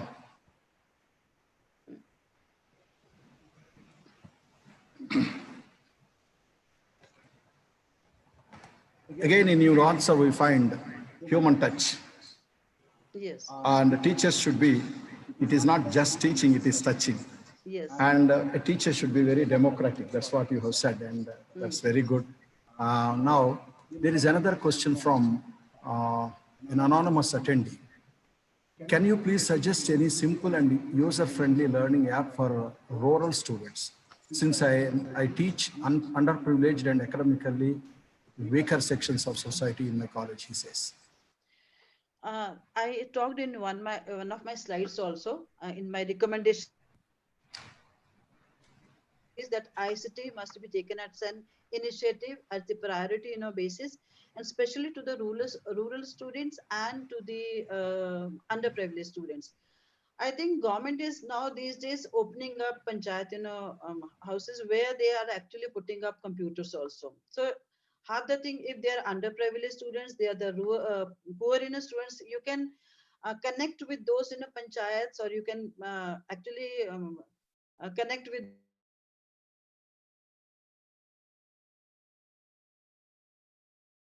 thing, which so that they would be happy to use the computers over there, and they would be excited also, because when you don't have something at home and you have to use it in the neighbors, thing, I think that makes it far more interesting. Like, when we remember, I just remember when we were, kids, and mm, people were not actually having a TV in every, home.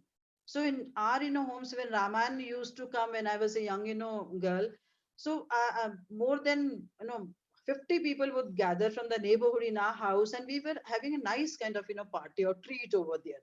So in that case, they can learn from their peers also, and they can also learn from the teacher.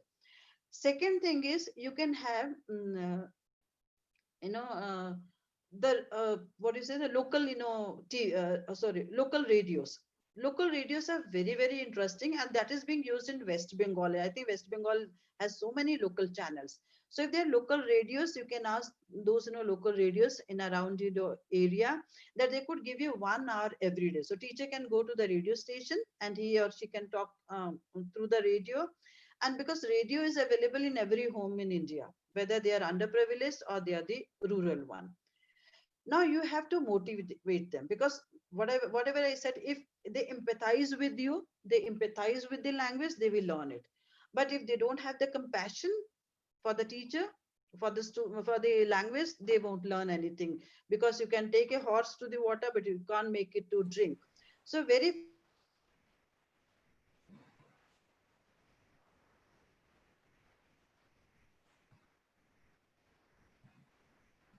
for these students, the only thing is, because if they don't have smartphones, I think the phones are there, maybe in their neighborhood or maybe in their surrounding. Telephonically also you can talk to your students.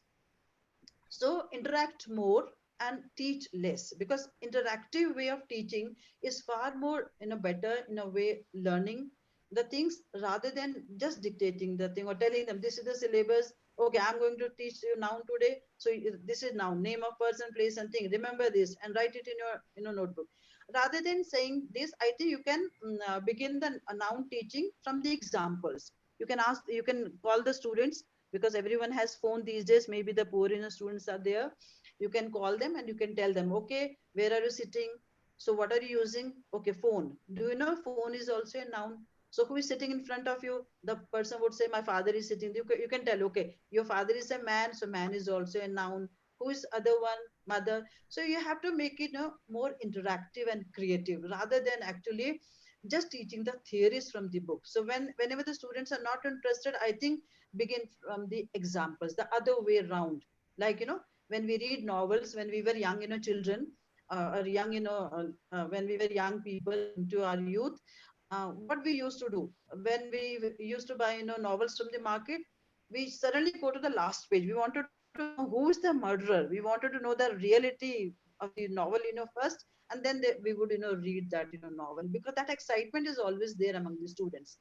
So you can teach the students from the examples, from the stories, from the interactive, way, and then you can ask them by the end what theories they get, what definitions they are formulating, and what actually they got from there. So it has to be other way around, not the way, we teach normally in our classes. So you can take the help of radio, local radio network. You can take the help of the telephones.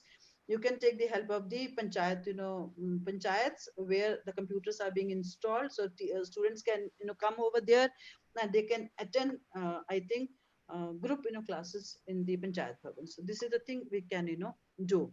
And secondly, if you're teaching, if you're living in a rural area, suppose I'm from Himachal, I'm in a rural area, I have to teach students from rural area. Try to connect to the those folk, lores, and what is the local, tongue, or the local, language. So be a bilingual over there. Don't be just giving everything in English, because if you're a bilingual, teach them the translation, techniques, then slowly ask them to come and think in English, because when they'll start thinking in English, only then they would add to their vocabulary, and then they would be comfortable in the language. But if we teach it other way around, we give them vocabulary, we give them English language, and we tell them, teach, just speak in English, think in English. So first of all, you have to see their cultural, background, because culturally you have to give them the importance of the language. So even their language, you can't diminish it. Sometimes what we do, we just, shame our students when they're using the local, language. I think that must not be done. You must tell them, as the your personal language is important, similarly English language is also very, very important. So you must learn it. So in that way, you can create interest among the students with the bilingual techniques, with the audio video techniques, and with the compassionate touch through the telephonically, or maybe through the local radio networks. Thank you, madam. Thank you for answering well. And that's the live way of teaching, using live examples, using usage rather than grammar. You know, the thin difference between grammar and usage is there, and you have shown how the teacher should be humanistic once again. Thank you, madam. Thank you for your, we have got so many questions, but we are unable to accommodate all the questions here because we have got another presentation, by Professor Vaibhav Sabnis. And I request my colleague, organizing secretary, Dr. K.J. Samuel, to present a profile of Professor Vaibhav Sabnis, who is going to teach on ICT enabled teaching, learning, and evaluation of English literature. Sir, are there no formal thanks for Anita Sharma, madam? Yeah. I have expressed my thanks, sir, at the beginning itself, immediately after. Okay. Thank you so much, sir. Thank you, everyone. Thank you, madam. Thank you for your wonderful presentation.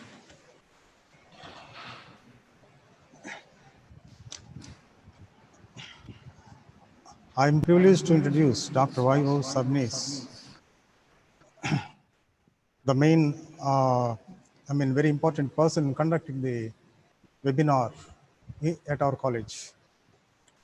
Dr. Vaibhav Sabnis, MA, BEd, SET, PhD, working as the professor in English department at Dr. Baba Sahib Ambedkar Memorial College of Law, Dhule, since 1999.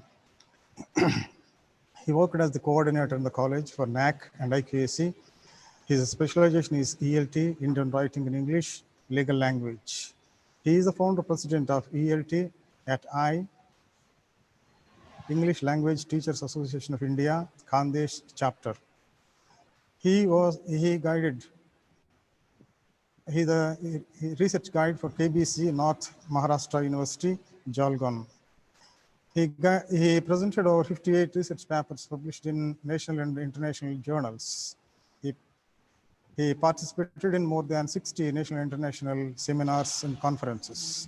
He completed the UGC founded MRP minor research project or major research project on legal language. He guided 7 research scholars, including a foreigner, who have successfully accomplished PhD under his guidance. Presently, he is guiding 4 PhD research scholars. He chaired these sessions at national and international seminars and conferences. He was the chairperson in international conference held in Thailand. He gave keynote speech in UGC-sponsored national seminar at DB College, Bhokar, Nanded, Maharashtra, and Government Degree College, Naduvolu, Andhra Pradesh.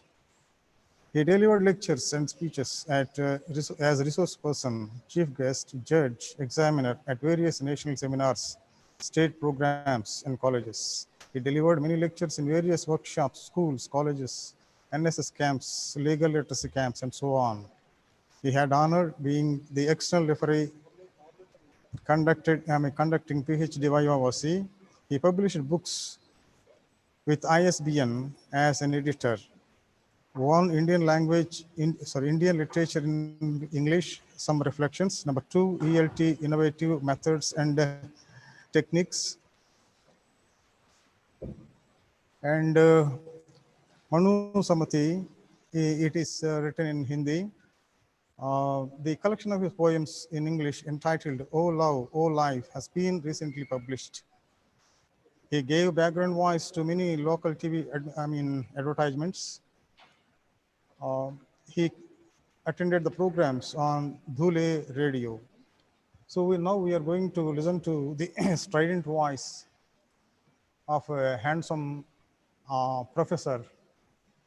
Thank you. Over to Vaibhav Sabnis. Thank you, especially for the last sentence.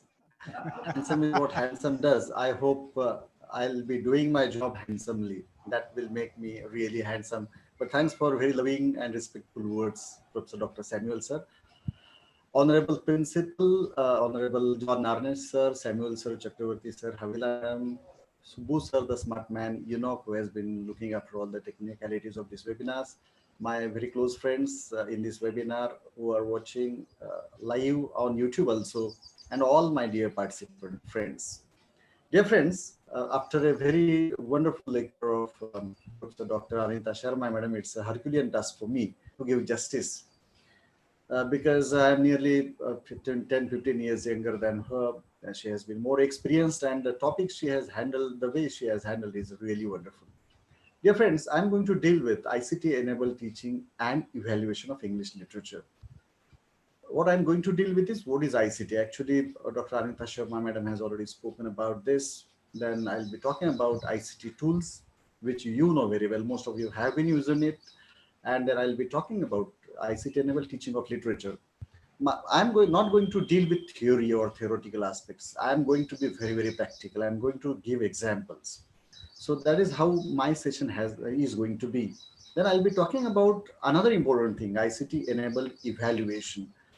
We don't know many things about evaluation, and most of the exams have been cancelled, especially of the first year, second year, etc. Only final year exams in some states are going to be conducted.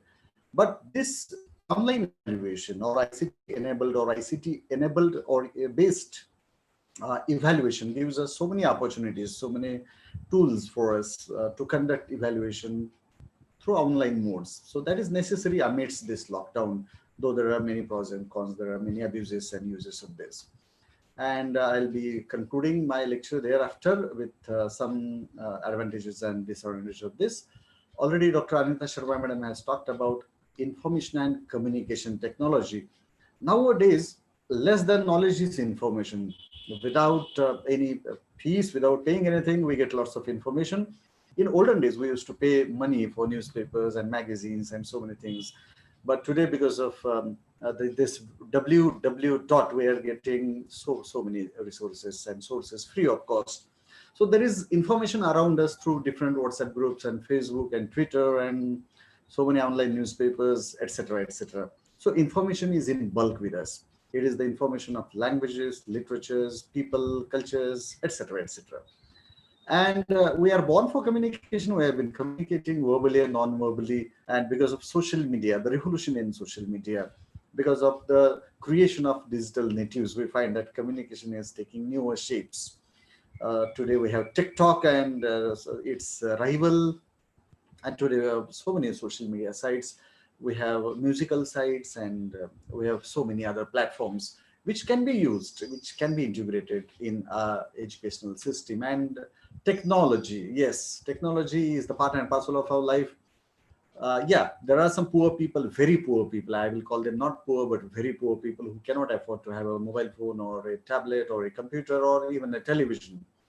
But what I see around, because I belong to a very backward kind of district, Dhule, which was earlier a tribal district before Nandurbar district was separated from Dhule. What I find it that even very poor people, they also possess a smartphone, because the cost of smartphone is less, and data providers are giving it with much less cost. So if I say that no, it's beyond the limits of the poor, then no, it's wrong, because I have seen very poor people around. I also belong to a village in Latur district, and I have seen these poor people. Yes, almost everybody. My Saldar, the person who works in my farm, also has got a smartphone. He sends me photos. So this is how technology is around us, and information is there, and we have been communicating through different means. Thanks to lockdown, as Professor Sharma said in the beginning itself, that yes, it's a bane, but yes, there are so many things, positives, and we have to take it positively, because we have no other alternative. It is inevitable for us to take this lockdown, to take this opportunity for us to unlock many things. So this lockdown gives us many opportunities. There are many ICT tools. Dr. Sharma also talked about them in those in the pictures before you. Can see how these gadgets are there, so many apps are there, so many softwares are there. You just go to Play Store and just type English literature or Indian writing in English, English novel, Shakespeare, Wordsworth, whatever you type, you will find so many apps. And if you Google it, yes, God may not come, but Google will come to your rescue. Right. So Google, these apps and so many things are there. So many widgets are there. Earlier, we used to use basically television and radio, but now everything is available on your laptop, on your palm top, on your smartphone. So you can watch television with Hotstar and all that. You can download the apps like Republic or Aztak or whatever, and you can have different learning programs also, educational programs also on this. So these ICT tools means I'm going to concentrate on MAL and CALL most importantly. Dr. Anita Sharma madam used it as mobile assisted language learning, but I'll be using it as mobile assisted literature learning and computer assisted literature learning. So definitely mobile can be used as a television, as a computer, mini laptop, whatever you can. And so this is with us. All these tools are with us. Besides enormous TV channels and free channels of Doordarshan, where Gyan Wahini and so many free of cost channels are available. So ICT tools are available with us. Our camera has got a recorder. We can snap photos. We can, with InFocus or with KineMaster, we can create our videos. I'm going to show some of my videos that I have created recently. So many opportunities are with us. So these tools, as we discussed, they are there. The projector is there in college. You can see in my background also, I have my own projector. The printers are there, the pen drives, the CDs, the CD-ROMs, the DVDs, and everything is around us. So we are in that web of ICT tools, but the thing is how to use it for educational purpose, academic purpose, or pedagogical purpose, or how to use it or them for teaching literature. People have been having a phobia of English even today in villages. Many students in matriculation fail in English mostly after mathematics or before mathematics. And literature, when it comes to literature, again, people have, problems with the writings or the language of Chaucer or Shakespeare. And it is shameful that even the teachers read the secondary material, the paraphrase and all, and they teach in the classrooms. And so many question banks are available, they make the use of it, because we have the phobia of their language. So this opportunity is there for us to have some online tools for that, or whatever tools we have, whatever mobile and websites we have. If we make the most of that, then that is enough for us. So why do we need this? Because of lockdown, we need these tools, because digital natives are there. That's why we need them. And it's our digital life. Everything is we have become electronic people. Very soon, probably will become robotic also. And robots will be having more emotions than us probably. Now students are fed up with that old kind of teaching. We need blended learning, we need collaborative learning, we need to have offline the actual lectures, we need to integrate technology in our lectures. And what they like is edutainment, that is education plus entertainment. If there is no entertainment, if there is no fun, then they may not learn. And this technology, these technological tools and gadgets, they provide us enormous opportunities for this. And then infotainment is there, that is information plus entertainment, and we find so many learning resources. Why we need ICT is because we need not depend upon the teacher now. That whatever our teacher taught, whether he pronounced or she pronounced the words correctly or not, we always followed that. Means once upon a time, our teacher used to pronounce Junain, and we used to pronounce it as Junain, because we didn't have a mobile dictionary where pronunciation was available, or we didn't have the dictionaries. We didn't afford to purchase a dictionary in those days, nearly 22 years ago. So now ICT gives you resources. I mean, the students can cross-check. In the classroom, only students enter their mobile phones and they say, sir, you're wrong. Sir, this is correct.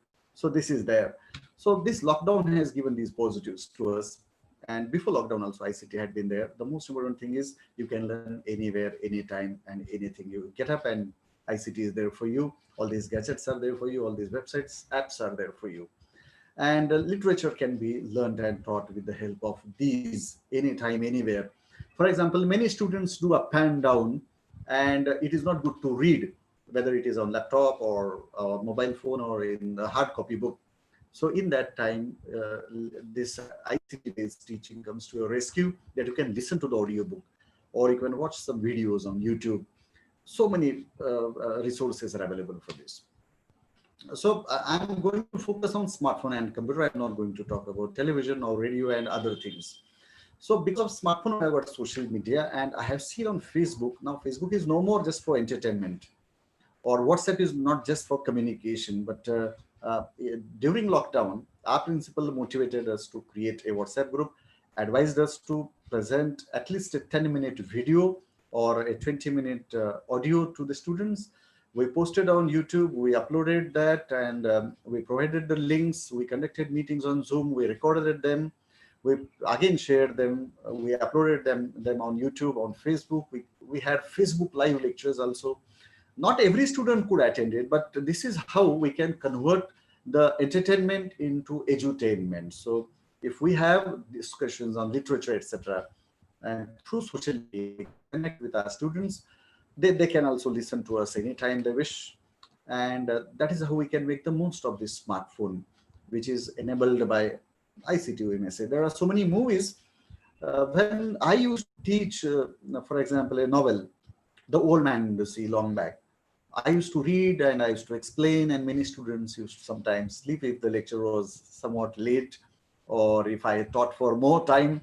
But when I started showing them a movie based on The Old Man in the Sea, they could see the very big fish, they could see that Santiago, etc.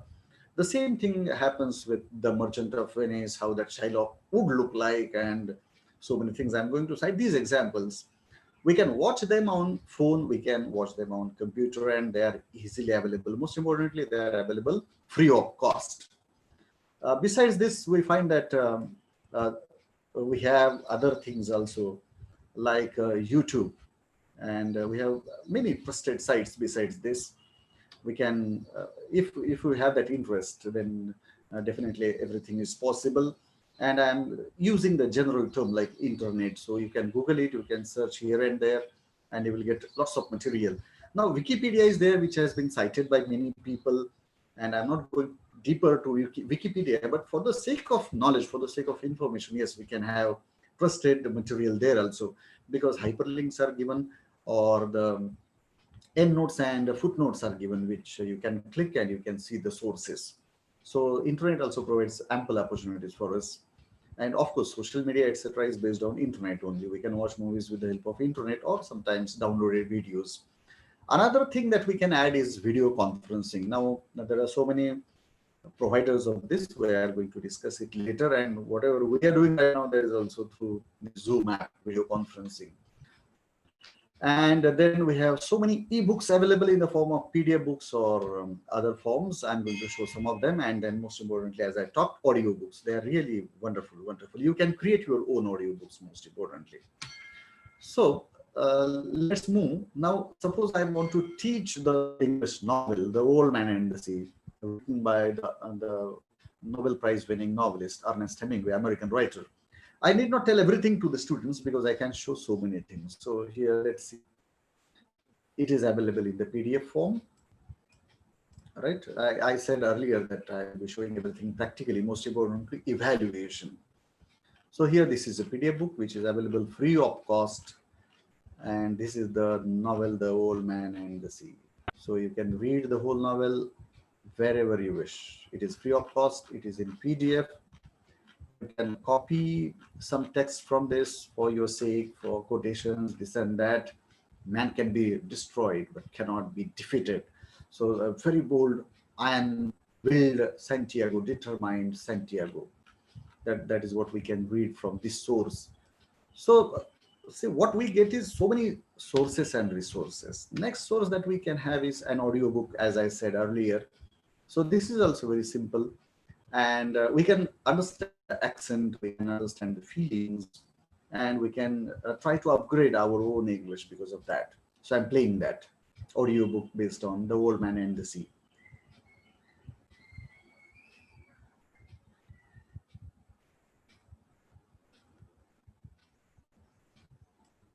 The player doesn't support this video format is being said. Okay. All right, you can view it. The link can be provided towards the end of my lecture. And I spoke about the movie. So this is how we can watch, we can pause, we can comment. So simultaneously, we can do so many things. I hope this video will be played.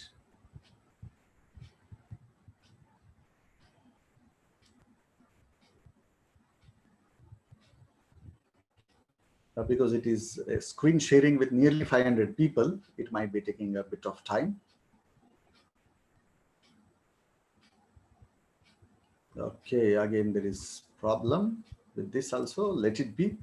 Let's move towards next one. YouTube. I need not talk about YouTube. You know it much better than I do. And there are so many commentaries available, lectures available. Even The Old Man and the Sea has been told in our regional languages. So the story of Santiago in Marathi, in Telugu, in Kannada, that is available with us. And then there are animations also, because this is a story of that Santiago, a novella, whatever you call, which our children also need to learn for their determination, for their resolute mind, etc.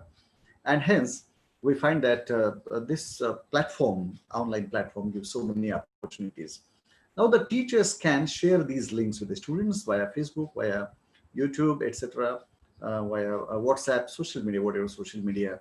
And besides this, we can create Google Classroom. I'm going to talk about that, or Edmodo, and there are so many other ways for us to share this. So what we can do is this. Now, almost every literary piece, almost every, I'm saying, not all, has got its adaptations.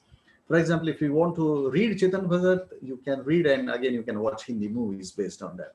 Again, Shakespeare has been translated, adapted. King Lear has seen many afterlives in the form of Natasamrat or Bagban, and so many other, what should I say, manifestations of King Lear have been there. So you take any literary piece, whether it is a novel or a poem or a drama, or even if you take theories, critical theories, we find enormous material. The thing is how a teacher blends all these things in the lecture. So the teacher can have his or her own material, the direct live teaching, besides the teaching through social media, teaching through YouTube, teaching through different forms like recording, like audiobook, etc. I'll be giving some examples towards the end of my lecture if time permits. From novel, we move towards the poem Ulysses. It's a poem by Alfred Lord Tennyson. And again, we can have the same formats, like we can have a PDF form where summary is available, the text is available, even its song is available, and it's available in animations also. So many formats are available. The teacher has to be very, very creative.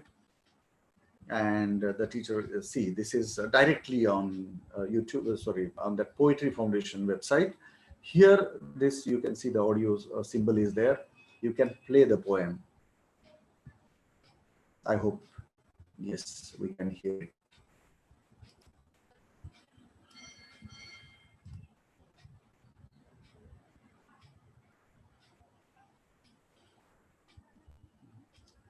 I think screen sharing doesn't support this. It seems like, yeah, it is there.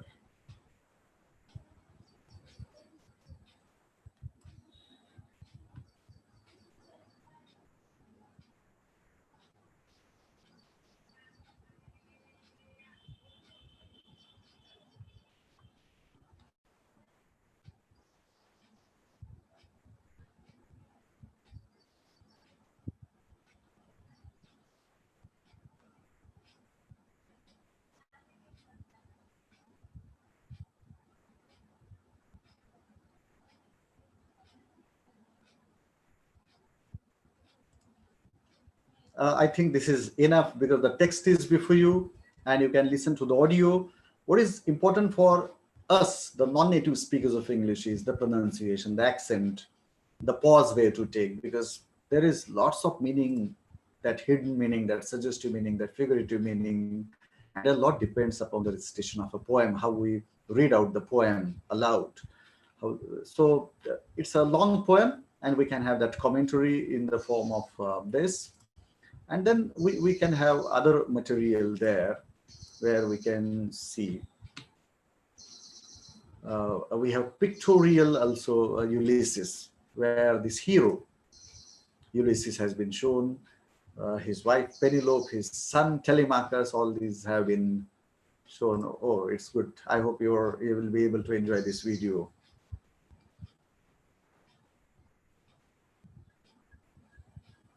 There's also useful for UGC NetSet and JRF exams.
So that's what, now it's audiobook.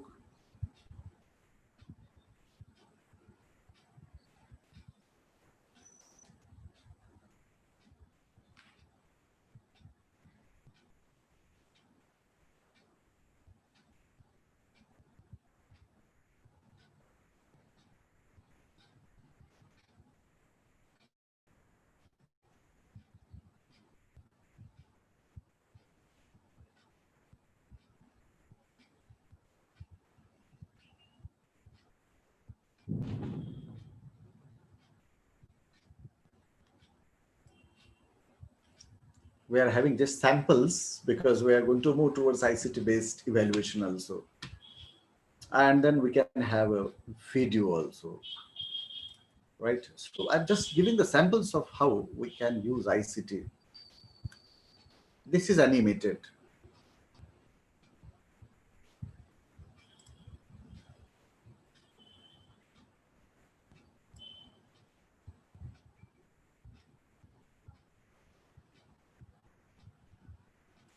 So now for our better understanding, for the better understanding of the students, there are so many materials in other languages. Like I showed you two videos in the form of Hindi lectures. So they're available for us. And if you visit our Google, then you will find so many things on Google, you know, hundreds of websites are there. And again, there are 2-3 texts based on Ulysses, like James Joyce's novel is there. It's written in, the earlier one is written in Greek, Iliad, Odyssey, and all, as you know. So we have tremendous material available on Ulysses also. And this is just a sample, friends. When we try to teach literature or any work of literature, we find enormous material there. This Google is taking a little more time. So let's move. If we have determination, if we have willpower, if we are not apathetic towards students, if we try to upgrade and update ourselves every now and then, because we have got the smartphone, but are we really smart to provide this smart material to the students who are smarter than us in technology? That is a question. And now gone are the days when the teacher-centered teaching was there. Now communicative approach is there, student-centered teaching learning has been there. And this teacher cannot afford to be oldish, cannot afford to you know, just use the old notes and all that. We need to modify them, we need to add them. We need to use our mobile phone, we need to use social media, PowerPoint presentation through LED, projector, etc. That is necessary to be done. There are various sources and resources that we need to integrate in our teaching learning process. That is the need of the hour. Some issue has taken place. It is neither going forward nor backward. Okay, that is what technology is. So it cannot support you always. Just I'm trying to stop this sharing so that, okay, I'll share again.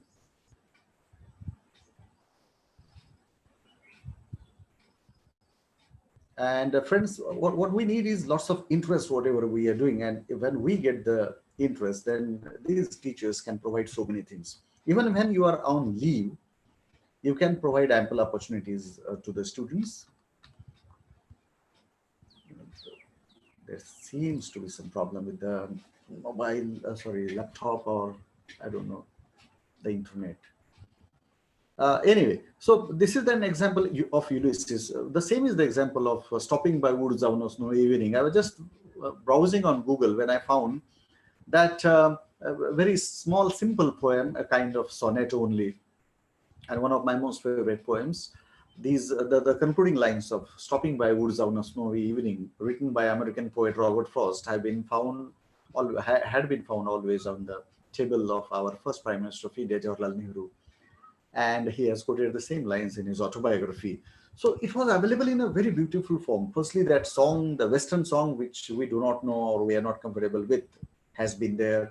Then different graphics are there. The poem is presented in the form of graphics. It's very enchanting, very, very beautiful. And most importantly, the message is there.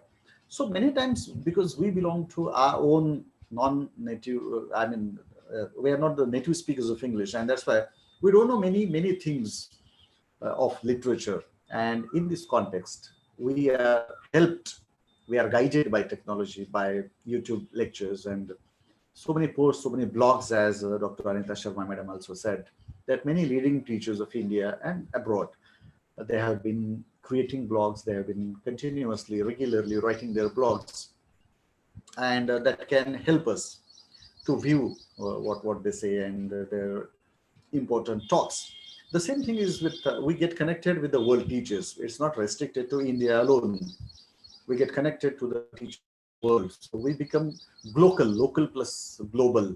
And that is necessary today, being local. Our feet are grounded on our soil locally, but we think globally. We get connected with social media, with the people of international reputation. And that is the beauty of technology. Subbu sir, please stop my sharing. There is some issue. I'm trying from my side. I'm neither able to see you nor see my PPTs. Subbu sir, can you please stop sharing my PPTs? Sharing screen. Sir, I'm doing, sir. There is some issue. I'm not able to see you too.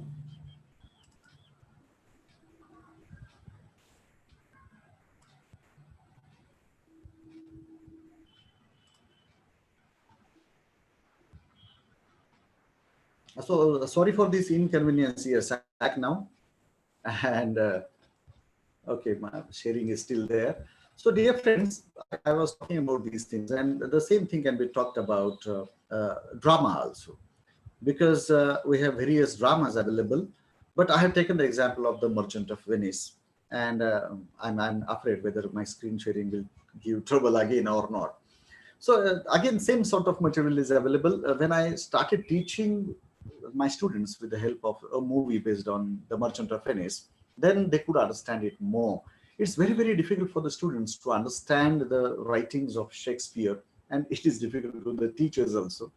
But when I showed the movie, then they could understand by the pictures, by the figures, by the characters. They might not have understood the dialogues to some extent, but they could understand everything because they knew the story, they knew the summary, they had read a bit, the paraphrase in particular. And so because of that, they could understand more. So the teacher, what the teacher can do, once he or she can share the video through different ways, different modes, and thereafter the teacher can use it in the classroom. And then we have the options of pausing, commenting, asking the questions to the students. For example, in the beginning of the drama, we find that Shylock is there, and we explain how Shylock is, we describe how Shylock is. But when we try to show the movie, we find that we can show the character of Shylock directly. So it is not necessary to that pound of flesh and the coat, the Duke, and how Antonio looks, etc., etc. The teacher's efforts can be transferred, can be concentrated on different things, better things, more things. There is no need to explain Shylock in more ways, because that video, that movie will definitely help the teacher to explain more. So that is how technology comes to the rescue of the teacher.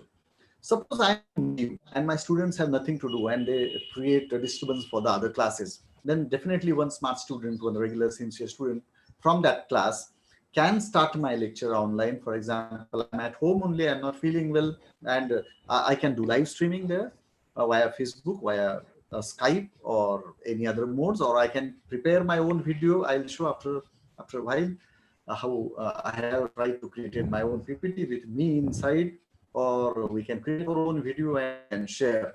So this is how different things are there. The thing is, we need to be interested.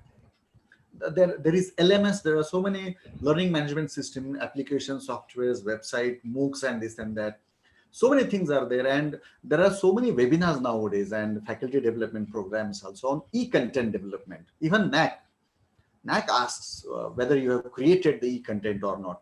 Most of the colleges are restricted to only PPTs. What is their e-content? PPTs. And most of these PPTs are borrowed. They are copied and pasted most of the times, or their animations are not good. They are not good in appearance.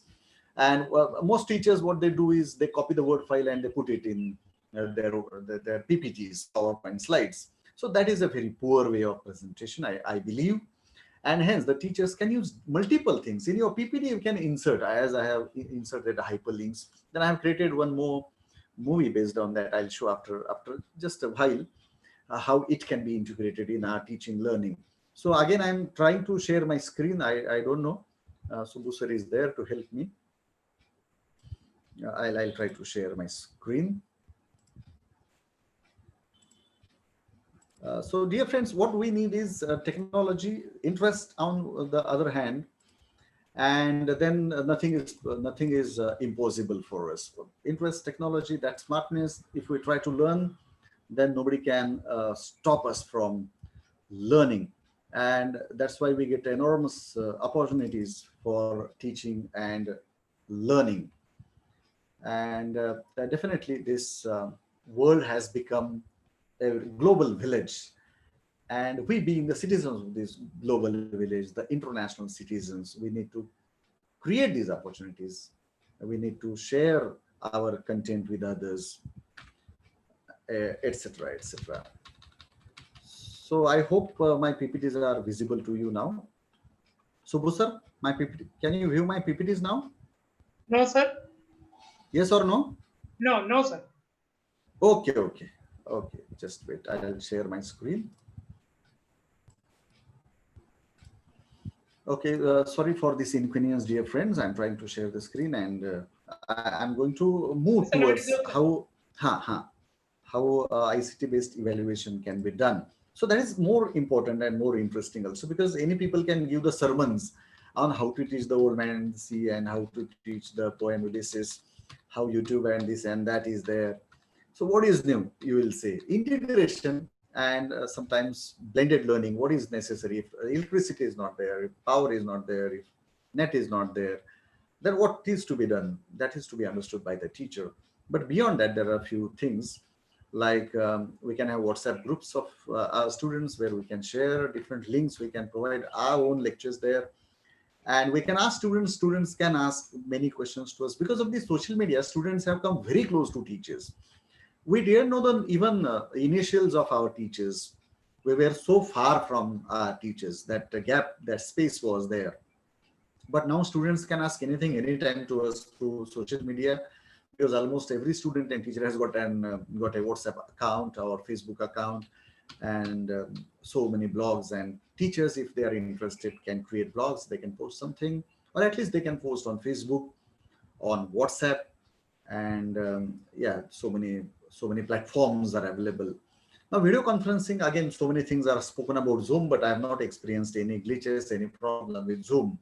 It is quite safe and secure as far as I'm concerned. So teachers can conduct these video lectures in this lockdown.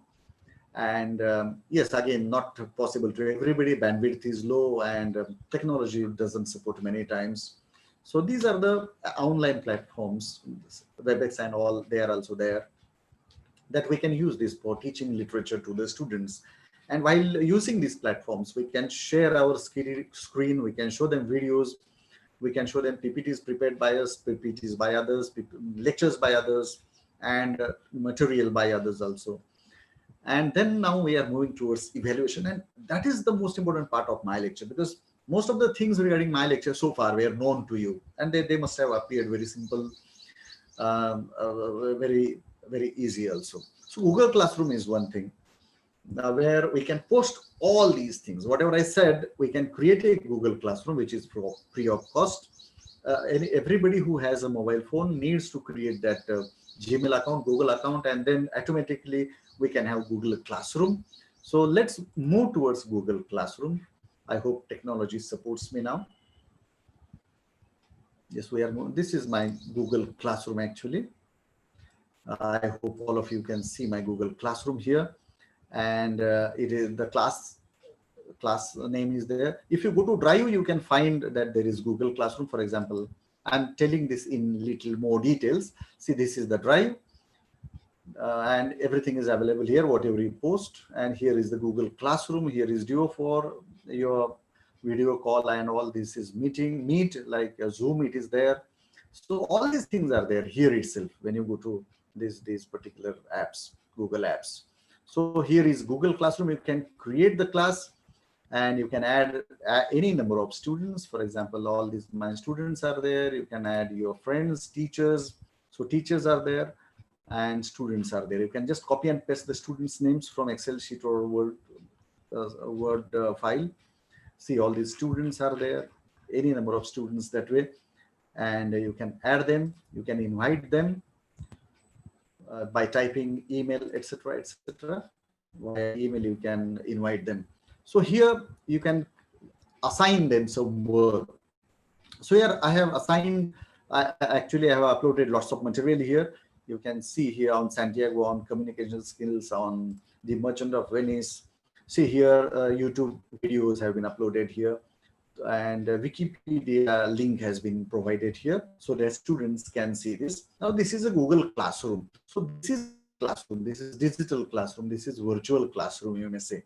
You are at your home, students are at their home or wherever they are and wherever you are. But you can create this classroom. There is no need of physical presence. The students can log in anytime they wish. The teacher can post the material anytime he or she wishes. So here you can upload anything. There are various topics you can see on this left. Then you can create assignment, you can create quiz, you can create question, post material, reuse the same post, or you can discuss a topic. So this is how this is very, very useful. Now I have posted some material on the Merchant of Venice. I have also posted some material on Ulysses, on communication skills also you can see here. And then I have created one test. Now this is important. Now this is a quiz on Ulysses, you can see. Now this is another way of evaluation. Nowadays, this Google form has become very popular, and it is irritating to many people because so many webinars come to the fore, and in the beginning they have the Google form for registration, and then everybody desperately waits for the feedback form, because for them knowledge is not important, for them the certificate is important. Dear friends, for for our webinar you have responded overwhelmingly, so you have to keep patience for your certificate, because only 100 certificates can be generated each day. Still we are trying to generate nearly 1000 certificates. So this is a quiz on Ulysses. Now students can respond it anytime they wish. Say this is a quiz that I have created, some basic details are available, and then you can go to the questions. So I have to fill all these details in order to go ahead. Otherwise it won't take, and I have to provide genuine material here. Right, so we can have quiz on communication skills. We can have quiz on anything. So this is one thing. So I hope it will be easier here to see more details. So this is how we can create, and all these things are required. And then when we go next, then the questions are available to us. Then you can see the progress of the students. See, grades are there. It's very simple, user friendly. And if you don't understand my lecture, then you go to YouTube and you will find so many lectures on this in your language, in English, and whatever you want. So these students have performed, and the different tests were there, and whether they have understood, whether they have responded, how many marks they have got, all that can be given. So early morning, as soon as you get up, you can post something here, and students can read it. You can give some assignment, and that's what Google Classroom is there. So you can give PDF material, Word files, Excel sheets, you can give YouTube links, you can post your videos. Everything can be done in the Google Classroom. So that is the beauty of Google Classroom. We are running out of time. I think I have to finish as early as possible, but not before I tell you about Edamodo. So this is another kind of LMS, learning management system. Okay, it cannot download, but yes, I have other ways. I'll straightway take you to the website of Edamodo. So this is also like Google Classroom, where you can create your class. You can post something. This is what I have posted. So see here, Old Man and the Sea. I have talked about the Old Man and the Sea. And time is given, marks are given, questions are given, and then quizzes there. You can provide the material to the students, and at the same time you can conduct the evaluation. Edamodo. You can see this site. The link is there. URL is available there. After sharing, I think the net doesn't work that efficiently, and that's why there may be some problem in opening this particular assignment. Sorry for that on behalf of technology and the internet provider also. So here, no students have tried. Here you can edit, right? Edit this quiz. It is just like Google form. You can create, and there are different kinds of questions like multiple choice questions, etc. And here you can create that quiz. You can assign it, and you can invite students. Here you can connect students' parents also. They can get connected with you. So quiz, and here quiz questions are there, you'll see. So the first question, the Old Man and the Sea is written by Ernest Hemingway, true or false? Write a note on Ernest Hemingway's fictional world. Short answer has to be written. 6 marks are given. The central character in the novel is multiple choice question.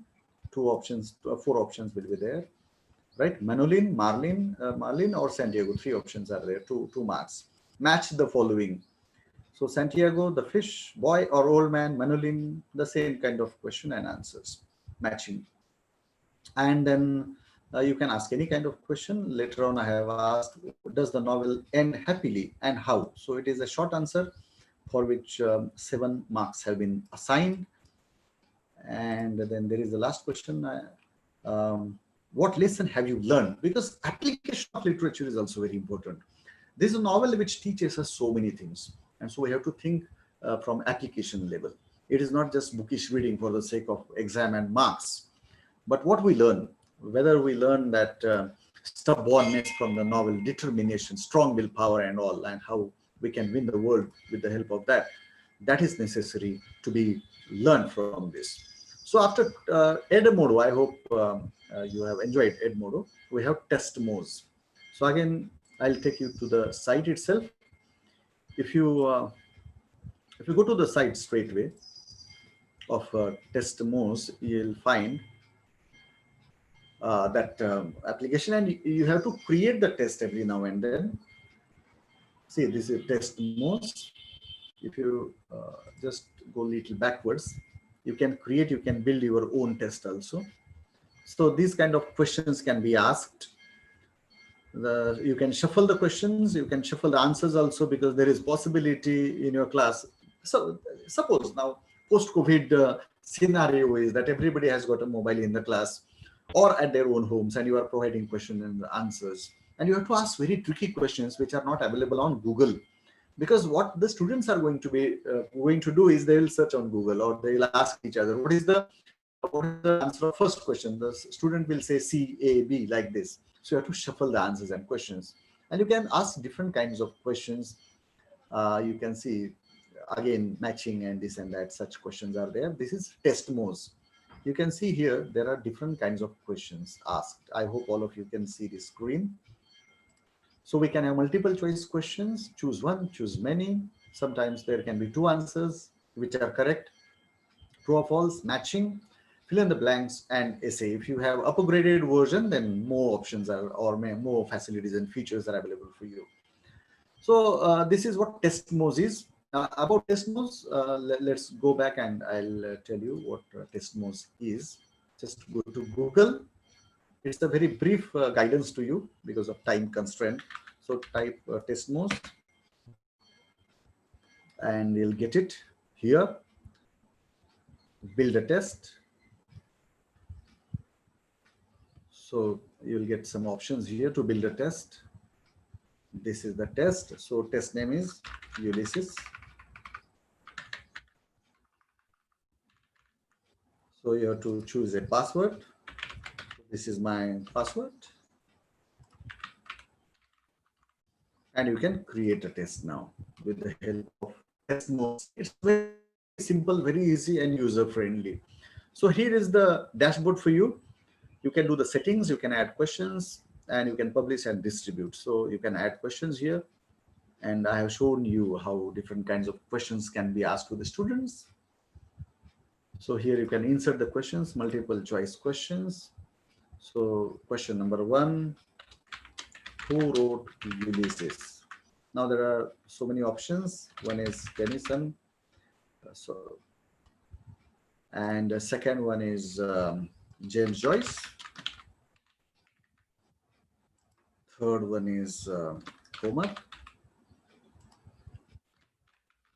None of the above. So these are the options that you are providing to the students. Now, all of you know well that this is a very tricky question, because James Joyce has also written Ulysses, and Tennyson has also written, though the forms differ. So here you can increase the marks like this, depends. It is better if you restrict this question to 2.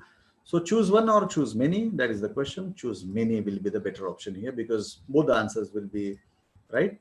Tennyson and James Joyce, and even Homer's Odyssey can be termed as Ulysses, depends.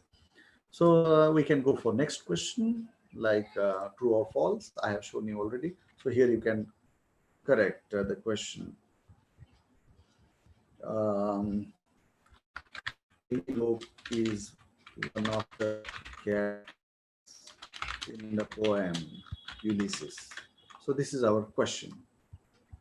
So true or false? It is true. It is Penelope is one of the characters there. So this is how you can create the test, and then you can publish your test, and you can invite your students. You can share that link with your students. That's how.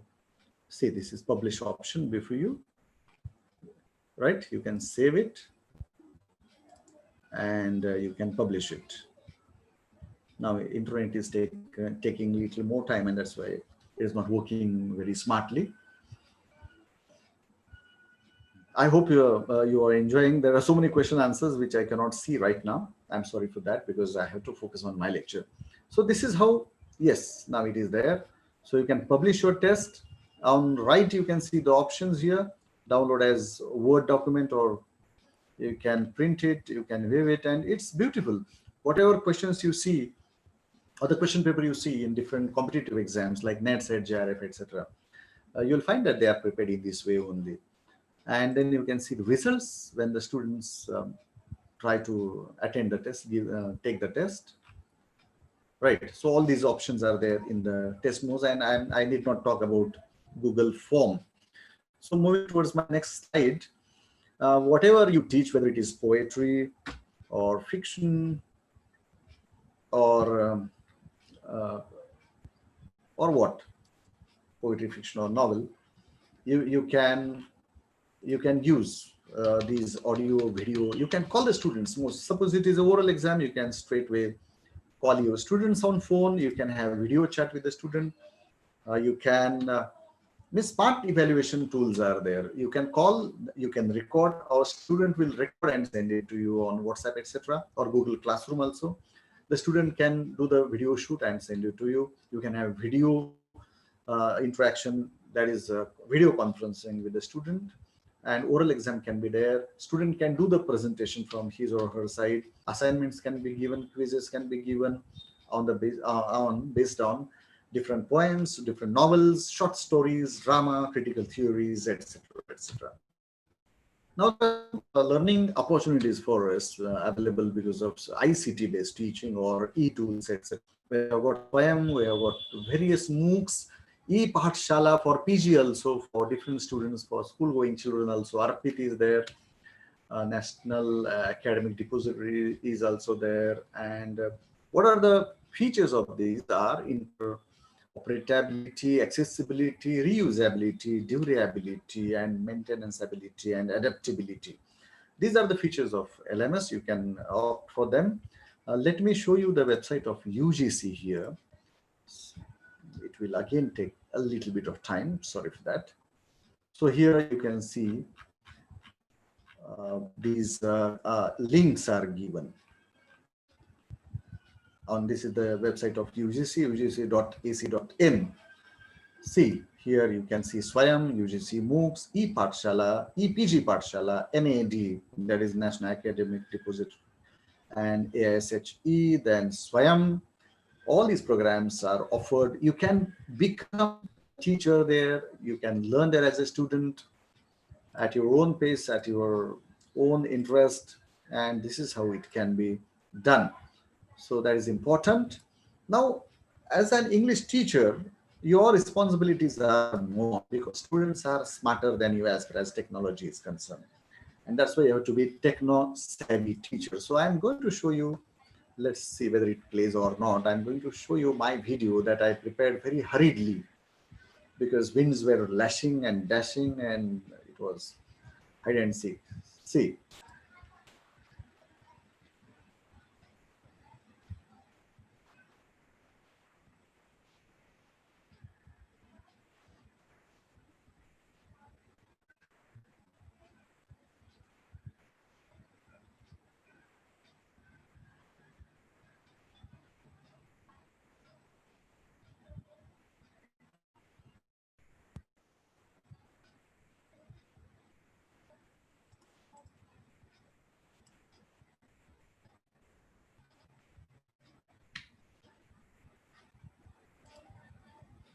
I hope you have enjoyed this. You can create this kind of PDF. Had there been no electricity in my area, I would have straightway sent this particular video to Subramaniam sir or John Arnett sir, and they would have played my lecture there. So this is how you can do as a teacher. The teacher needs to be smart. Smart doesn't mean to possess a smartphone, but using smartphone, you can create your video lecture also like this.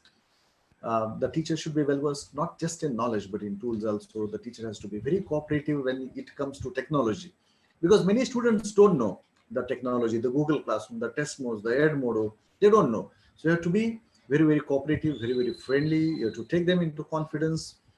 And the teacher should be very, very eager to learn today. This post-COVID teacher, the online teacher, the e-teacher, the teacher in the digital era needs to be very, very cooperative. And he or she should be the provider of numerous opportunities and resources to the students, should facilitate collaborative learning, because students can share, they can discuss, etc., etc. And call, mall, and tall, that is computer assisted literature teaching, language teaching, etc., is necessary today. And remember, this technology doesn't come with all the advantages only, because there are so many disadvantages. I cannot sit in front of the screen for a longer time. There will be back problem, waist problem, eye problem, and internet cannot be provided that much. And again, electricity issues are there, connectivity issues are there.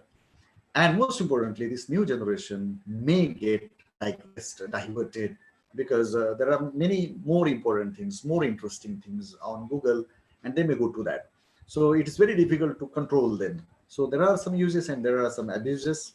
Availability is a problem. And if you wish, if you have strong willpower, you can avail it. You can go to your friends, you can go to your neighbors, you can go to your relatives and friends, and you can avail the mobile phone, and you can just request, sir, can I have mobile for half an hour if the student is familiar to you. Addiction is very dangerous. You cannot live without technology. So that is going to be risky. And again, teachers, especially the older generation teachers, they're not very cooperative because they don't know technology much. So they have a fear of being exposed. So data network is an issue. Electricity is also an issue. And yes, there are so many issues. But if we are positive, and because it is inevitable, the thing is, it is inevitable. Because we have to accept that yes, lockdown is there. We have to use these online tools, e-content, and we have to use digital classrooms. We have to go for this evaluation, because that is the necessity of the hour. If you don't wish, you will remain backward. People will throw you out, because it is the survival of the smartest. And when you have got these gadgets, when you have got all these tools with you, when you have got your smartphone and internet and all that, then you can teach literature. You can evaluate the students' performance very smartly using various digital tools. So a lot depends upon the user, whether to use it or abuse it. Thank you very much for listening to my lecture. I thank all the teachers, the panelists. I thank Dr. John Arnett, sir, for inviting me, for thinking me the fittest for this particular role. I thank Honorable Principal Subramaniam, sir, for his very wonderful role there.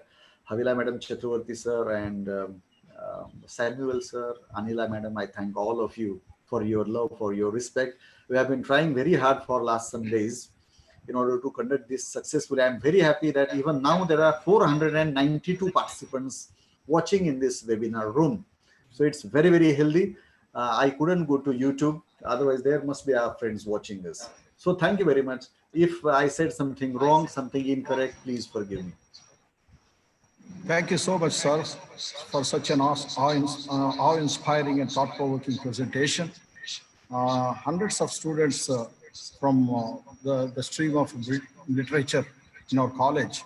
This is the college which has got BA Advanced English.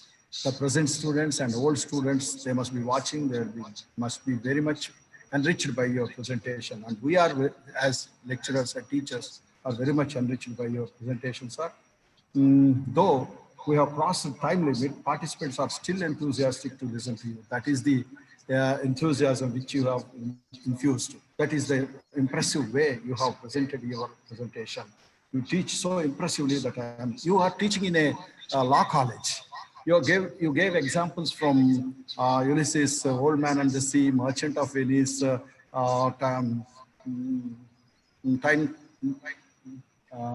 Evening. What is that? Robert Frost poem. You have given so many examples. And you teach in law college, and you have actually your specialization is legal language. But still you remember all these things, all these classics in English, in literature, American English literature. And you have taught, I think you teach the difference between law and mercy, law versus mercy, that is there in Merchant of Venice. So your students must be very much inspired by the way you teach, because Shakespeare teaches about mercy. Mercy is above law. So we are also very much inspired by your presentation, sir. Thank you. I thank my old student, Mrs. Sri Lakshmi, who introduced you to me. Sri Lakshmi is working in GDC in Nidavolu, and I'm happy. I thank her because she introduced such a great stalwart professor like you. Thank you. And now question answer session will be conducted by our coordinator, Mr. Swarbi Chakravarti. Over to Mr. Swarbi Chakravarti.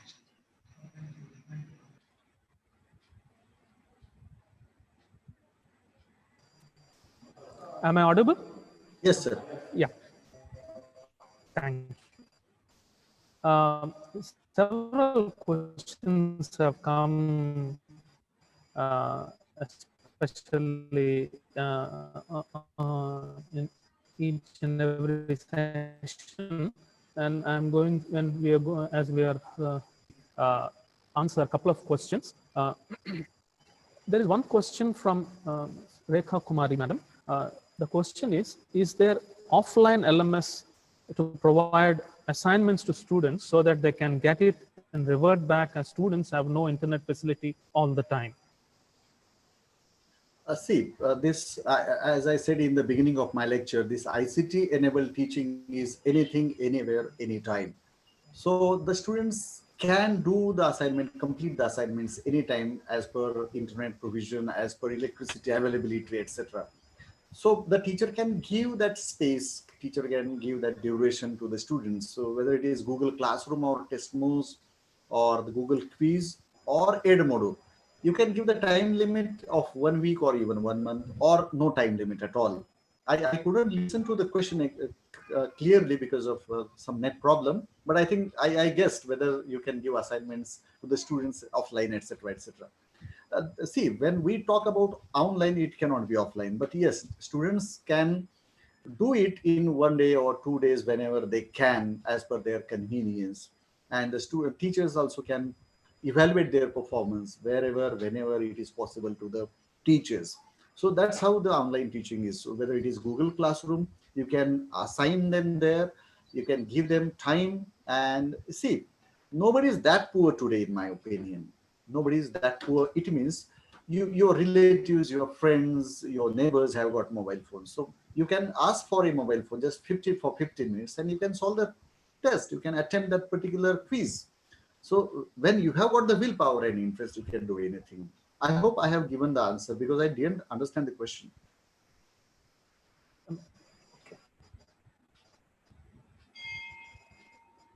Sir, there is another question by Dr. Gunjan.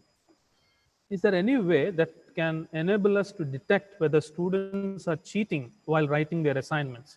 Very interesting question. Actually, the teacher needs to be smarter than the student. Cheating is going to be there. If you want to monitor the student's presentation and performance, and if you want to evaluate in that way, then the better way is the student will be videographed there. Video shooting should be there. Let the student start that selfie video and watch what the student is doing. That is one thing. Second, ask the questions in the form of video conferencing. So there can be practical examination or oral examination. Or tell the students that this is the quiz and it will be available to the students when video conferencing starts and you are doing the recording of it. So the students are sitting in front of you straightway. You give limited time to them so that they have to answer very smartly and quickly. They don't get time to go to the Google or ask somebody else. These are some of the ways. Yes, when we talk about Google and all that, and so many epidemics are taking place, even teachers search the answers in Google and they answer. So these drawbacks are there. Yeah. So some of the participants, they're asking about how to reach the rural area students, especially in this online mode of teaching, especially Correct. teaching Very good literature. question. Answering this question, let me tell again that I belong to a very small village of Latur district in Maharashtra. When I go to my village, I find that even very poor people, the goatherds and shepherds, even they have got mobile phones, smartphones. If you do not have a phone, somebody else has a phone. Suppose today, now there is no electricity. In the evening, there will be electricity. You have got power banks. What we need is willpower. When you have willpower, you can do anything. We saw that during lockdown, so many people walked 800 miles. One girl carried her father, ailing father on bicycle for 700-800 kilometers. Your willpower will make you do anything. You can create miracles. You can achieve anything when you have willpower. So you don't have electricity, you don't have data, your data is over, you don't have money to recharge. No, these issues won't be there because somebody else will give you hotspot. You can use his or her mobile, her or his or her that hotspot internet. And that if such learners are there, eager learners are there, creative learners are there, then definitely the people like you and me will be there to help them. So these issues may not be there in rural area. In rural area also 3G is available. So 3G is not very backward. It's good speed, right? So what we need is willpower. What we need is interest, and nothing is impossible. Not just rural areas, but mobiles, their network, the electricity has reached even the remote and rural tribal areas. So there is no question. There may be some nuances. There may be some areas where it has not reached. But a student who is interested may walk a little bit, go to the hillock on the top of the mountain and sit there and do it. This is what I used to do when I used to go to my village when nearly 17 years ago, net connection was not very poor. I used to climb that water tank of our village, and there I used to get internet connectivity, and I used to talk with people. So will finds the way. That is the answer. Yeah, thank you. We'll take one more question, sir. Sir, there is one question from Hanifa Rahman. The question is about e-tool to evaluate answers. Any e-tool is there, I mean, to evaluate answers? Actually, I have talked about 4 e-tools there. The Google Classroom, where we can insert the Google quiz and the students can respond. Again, you can give time limit, you can close responses and all that. Control is in your hands. Edmodo is another one that I have already discussed. Test mode is there.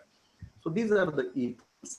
And beyond that, I was going to present some videos before you, where suppose you want to understand students' performance in oral examination, then you can straightway call a student at a given time. Student will be available. His, her father's, brothers, sisters will be available. You can directly talk with the student and understand. Or you can video call because it is very easy. As Dr. Anita Sharma has shown, the people using Facebook, WhatsApp, so many people are using. Means we are all now technology literate people, and we are using WhatsApp, Facebook very, very regularly and extensively. So we can evaluate the performance through our video call, where you can use WhatsApp, you can use Facebook. We can also use Skype or Duo or Hangouts and so many other tools. And then besides this, I have already stated, quiz is there. If you give crispy questions, very googly questions, then definitely students may not find the answers on Google, etc. So these are some of the ways, and e-tools are available. Yes, it is up to us to learn and use. Oh, thank you, sir. There is one Afia Hamid from Jammu and Kashmir who wants to know how we can motivate traditional teachers, especially in this scenario where there is a paradigm shift from the traditional way to the online mode of teaching method. Very good question, and I hope my friend from Jammu Kashmir is very fine and safe there, because most of the times we find that internet is not available, it is stopped, etc., etc. I hope my friend is very safe and fine there. Thanks for this question. It's very difficult, as Dr. Anita Sharma madam gave the example of horse to take to the water and all that. It's just like that. But I have seen that many teachers belonging to the older generation are also adopting these new ways, because if they are told that either you adapt or you resign, the same thing happened with internet banking. The many clerks and accountants and cashiers belonging to the older generation were told, you have got 2 options. One is you upgrade yourself, update yourself technologically. Second is you just resign. So these 2 options, if are given to our teachers, definitely our teachers will upgrade. And there are many teachers belonging to old generation. They are also quite expert, because this so many tutorials are available on YouTube. and such video conferencing lectures are there. So nobody will remain untouchable to the technology and the e-tools, in my opinion. If interest is there, if willpower is there, then definitely it can be done. And we people, the students, the younger generation people, should motivate them to learn, should teach them properly with due respect. We should not look down them upon. We should not underestimate them. Otherwise, they'll feel insulted. I hope I have justified your choice of selecting me, and I hope I have given proper answers also, satisfactory answers also. Thank you. Yes, for all sir. these More than satisfactory answers we got from you. Thank you, And sir. one intellectual capacity is known by the reactions more than actions. So how you reacted, how you answered, that's wonderful, sir. We are very happy. Before we come on to the formal vote of thanks by our coordinator and controller of examinations, Mr. S.R.V. Chakravarti, we'll conduct feedback from a few participants. We have got more than 3,562 participants. 3,562 participants. It's very difficult to give chance to at least if we give 1%, that will be very high. That's why we give chance to 2 or 3 people, because we are running out of time. May I request one person who wants to give feedback is Dr. Madhavi from St. Teresa's College, Eluru. Head of the Department of English. St. Teresa's College is an autonomous college.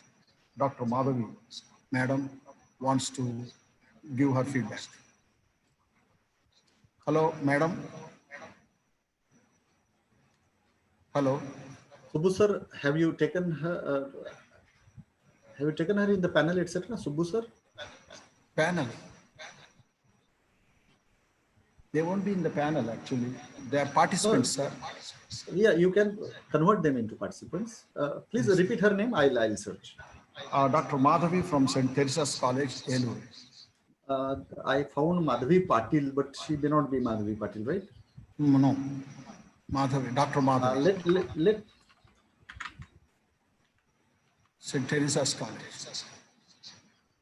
We cannot see the college. I request Dr. Madhavi to ask a question straight away or write something in chat box so that I can see her. You take It's another not a question. participant by now. Professor E. Dilip from Krishna University also expressed his desire to give feedback. Professor E. Dilip from Krishna University. Professor E. Dilip, are you there? I can hear his voice. You have to let them talk. Yes. E. Dilip, I am not able to find. E. Dilip or not, I don't know. Subbu sir, please unmute yourself and interact. Sir E. Dilip. And I his request internet is... Dr. Madhavi's C 6AB. Okay, I'm trying to connect with Dr. Madhavi. Yes. Yes. Just a second, sir. Actually,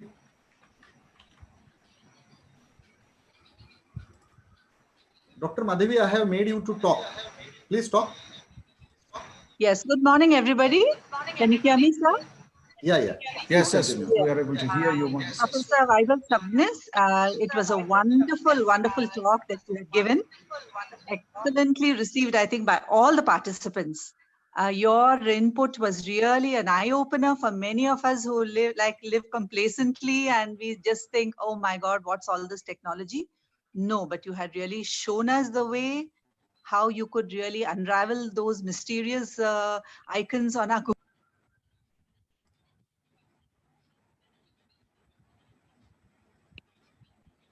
Yeah, can you hear me, sir? Yeah. Something just right now. Yeah. So please. anyway, sir, your you inputs. Please start your video, madam. You can start your video now. Sure, sir. So your inputs regarding the, especially the LMS was excellent. I myself give a lot of programs on Mana TV, which is a LMS portal, where we carry on our lectures to the different parts of Andhra Pradesh. But especially your input about the Edmodo and also Tesmo was really useful to all the teachers here. It reminds me of one saying by one New York doctor, Professor Atul Gawande. I don't know if you've read his book. He's a surgeon. He has said that it's not enough to have the right intention or listening to people telling you to do what, but I think we should put all that you have taken into practice. That's exactly what I felt while listening to you. It was a wonderful session, sir. And you had spared no, I think, energy and effort to bring out all this to us. See, I think you are the inspiration for all of us. You yourself are a living example to all of us. So your session was excellent, sir. You have really nailed it, if I can tell you that. It was excellent. And with your presence of mind and your smiling face, I think you would have floored all your students also. We felt like your students right now. Excellent, sir. And regarding Professor Anita Sharma's also, she had given us various insights into English language teaching, which was also what she was trying to tell us is you should try to do something. So my fellow participants, I think we should take something home from what these two professors have been telling us, Professor Anita and Professor Vaibhav Sabnis. Both of them have been trying to put it across to us that, hey, you have to take this up. Otherwise, you are becoming redundant like the dinosaurs. Unless you take up technology, I think we'll be left behind. So I first of all congratulate Professor Ernest, who has taken up all this initiative to bring us all together, and the principal of the college, Noble College, Machilipatnam, for providing two excellent speakers. Thank you very much. Thank you so much, sir. Thank you. Thank you. Ernest, sir, please tell Mr. E. Dilip to, either Dilip, post sir. something in the chat box. Either EDA, EDA, either. EDA. RA. No. EDA, Yadalapalli is available. EDA, RA, either Dilip. No. Please Mr. Dilip, Dilip, chat something. Write something in the chat box. Okay. I'll ask him to do that. And in the meantime, somebody else is there. Yeah. If somebody else wants to give feedback, please give your Assam, name in the chat box. From Dr. Pranjit Sharma from Assam. He wants to say a few words. Pranjit. Okay, Pranjit, Pranjit. Yes, I got Pranjit Sharma, Assam. Pranjit, you can talk now.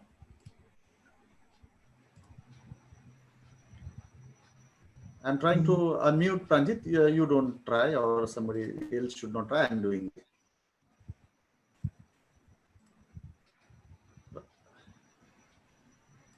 Oh.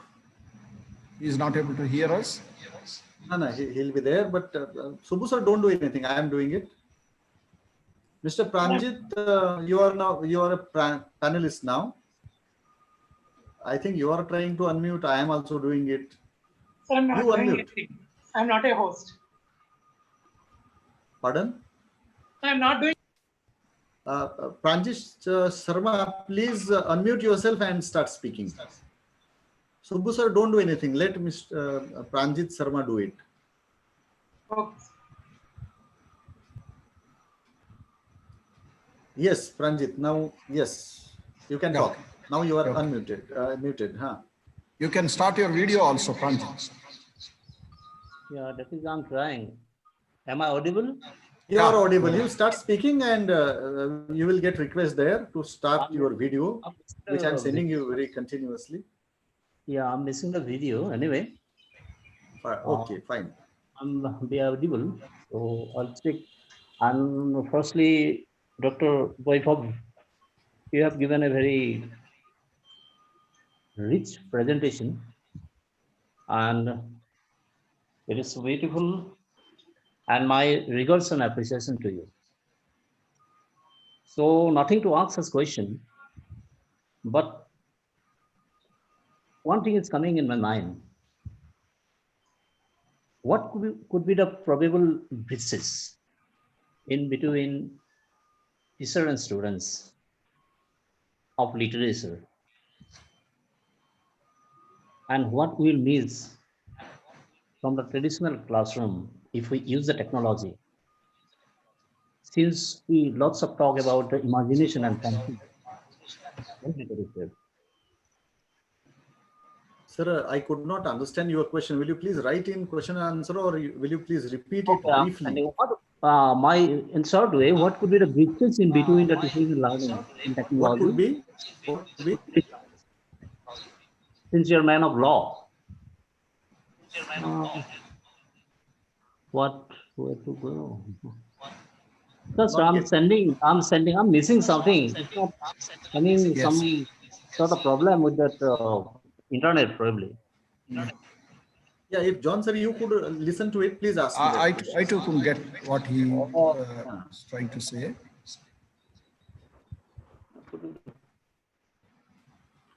It's okay, Dr. Pranjit. Okay. It's okay. We have received your feedback. That's enough.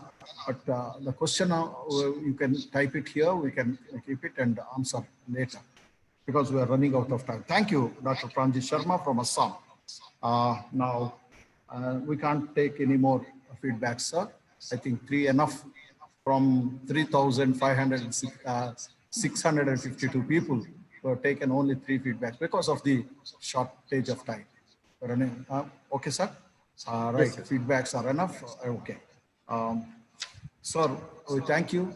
And I request the coordinator of this webinar, Mr. Sarbi Chakravarti, the controller of examinations of our college, Autonomous College, to propose a formal vote of thanks. Over to Mr. Sarbi Chakravarti. Thank you, Dr. Anas. It's been a privilege me to propose vote of thanks on behalf of the Department of English, Noble College, Machilipatnam. I thank God for enabling us to conduct this national webinar this day, and God has helped us to have no technical glitches that create problem, and we could listen to great people, scholarly people like Dr. Anita Sharma and Dr. Vaibhav Sabnis without any interruption. I praise God for that. And my thanks to the management for coming forward to help us to conduct this national webinar. Especially, I thank our principal, Dr. P.V. Anila, for encouraging the department and for taking or for giving all the needed help to conduct this national webinar. And my heart is filled with gratitude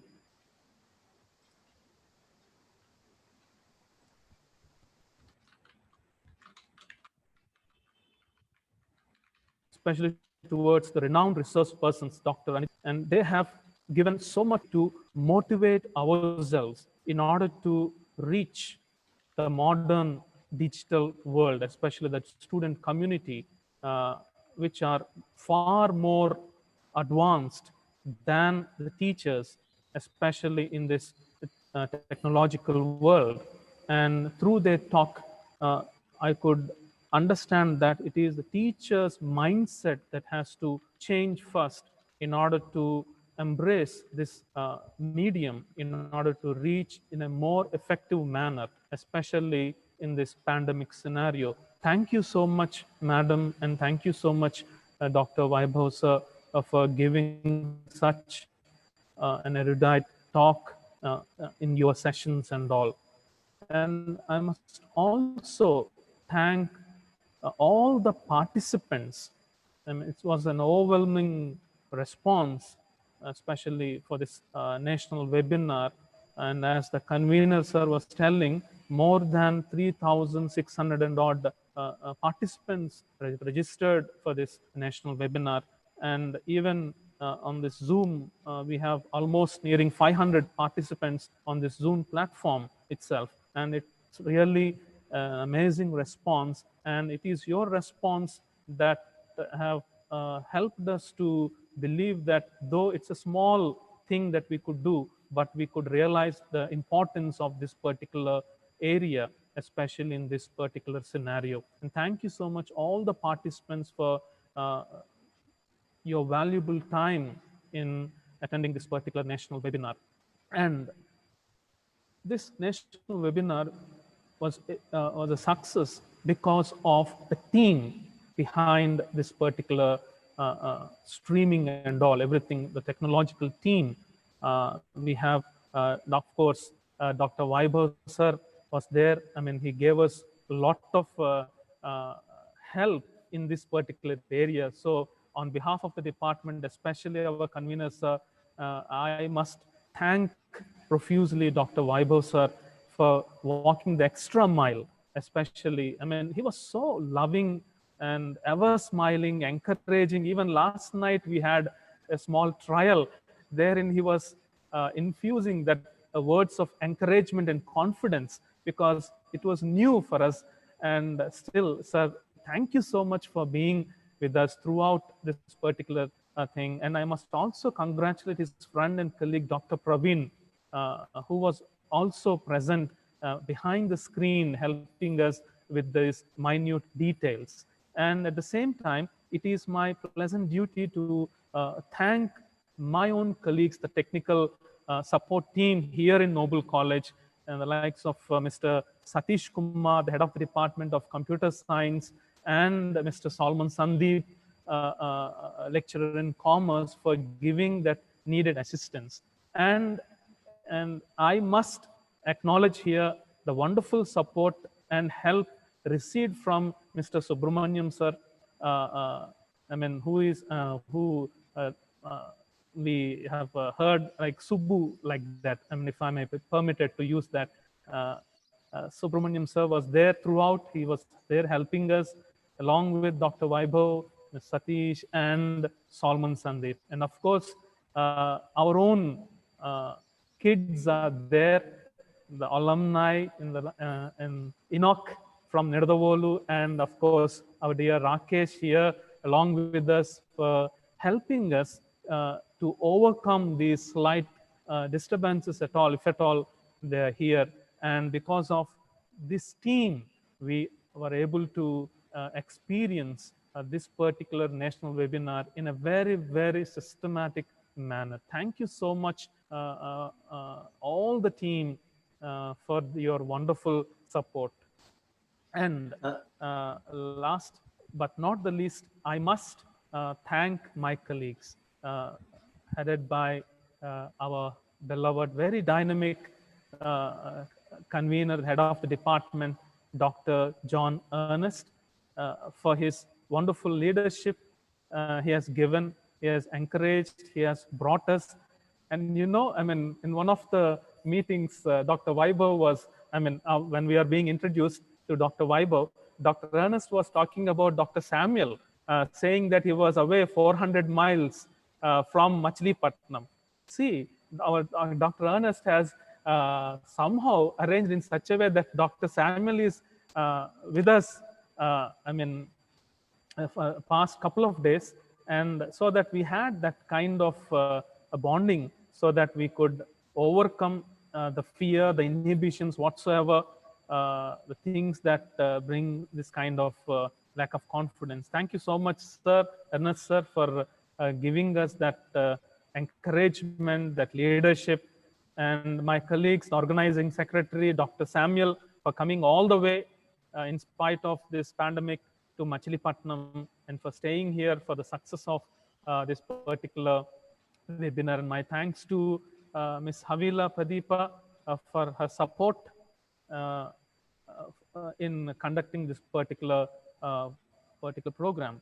And once again, I thank Dr. Vaibhav sir and Dr. Anita Sharma for your wonderful, very, very valuable, important information, especially for the teachers, how to cope up with this technology in order to make our teaching a better thing, for especially for the growth of the students. Thank you so much.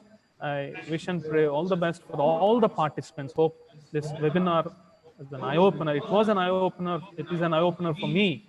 I hope the same thing is with the rest of the participants. Thank you so much for your patient listening. Over to Dr. Ernest.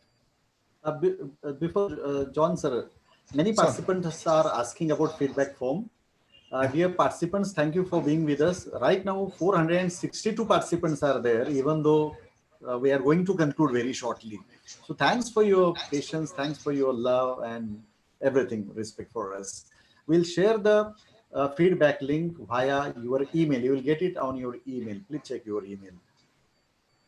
Over to John, sir. Okay. So I must thank our coordinator who has done his job so well, not forgetting anyone.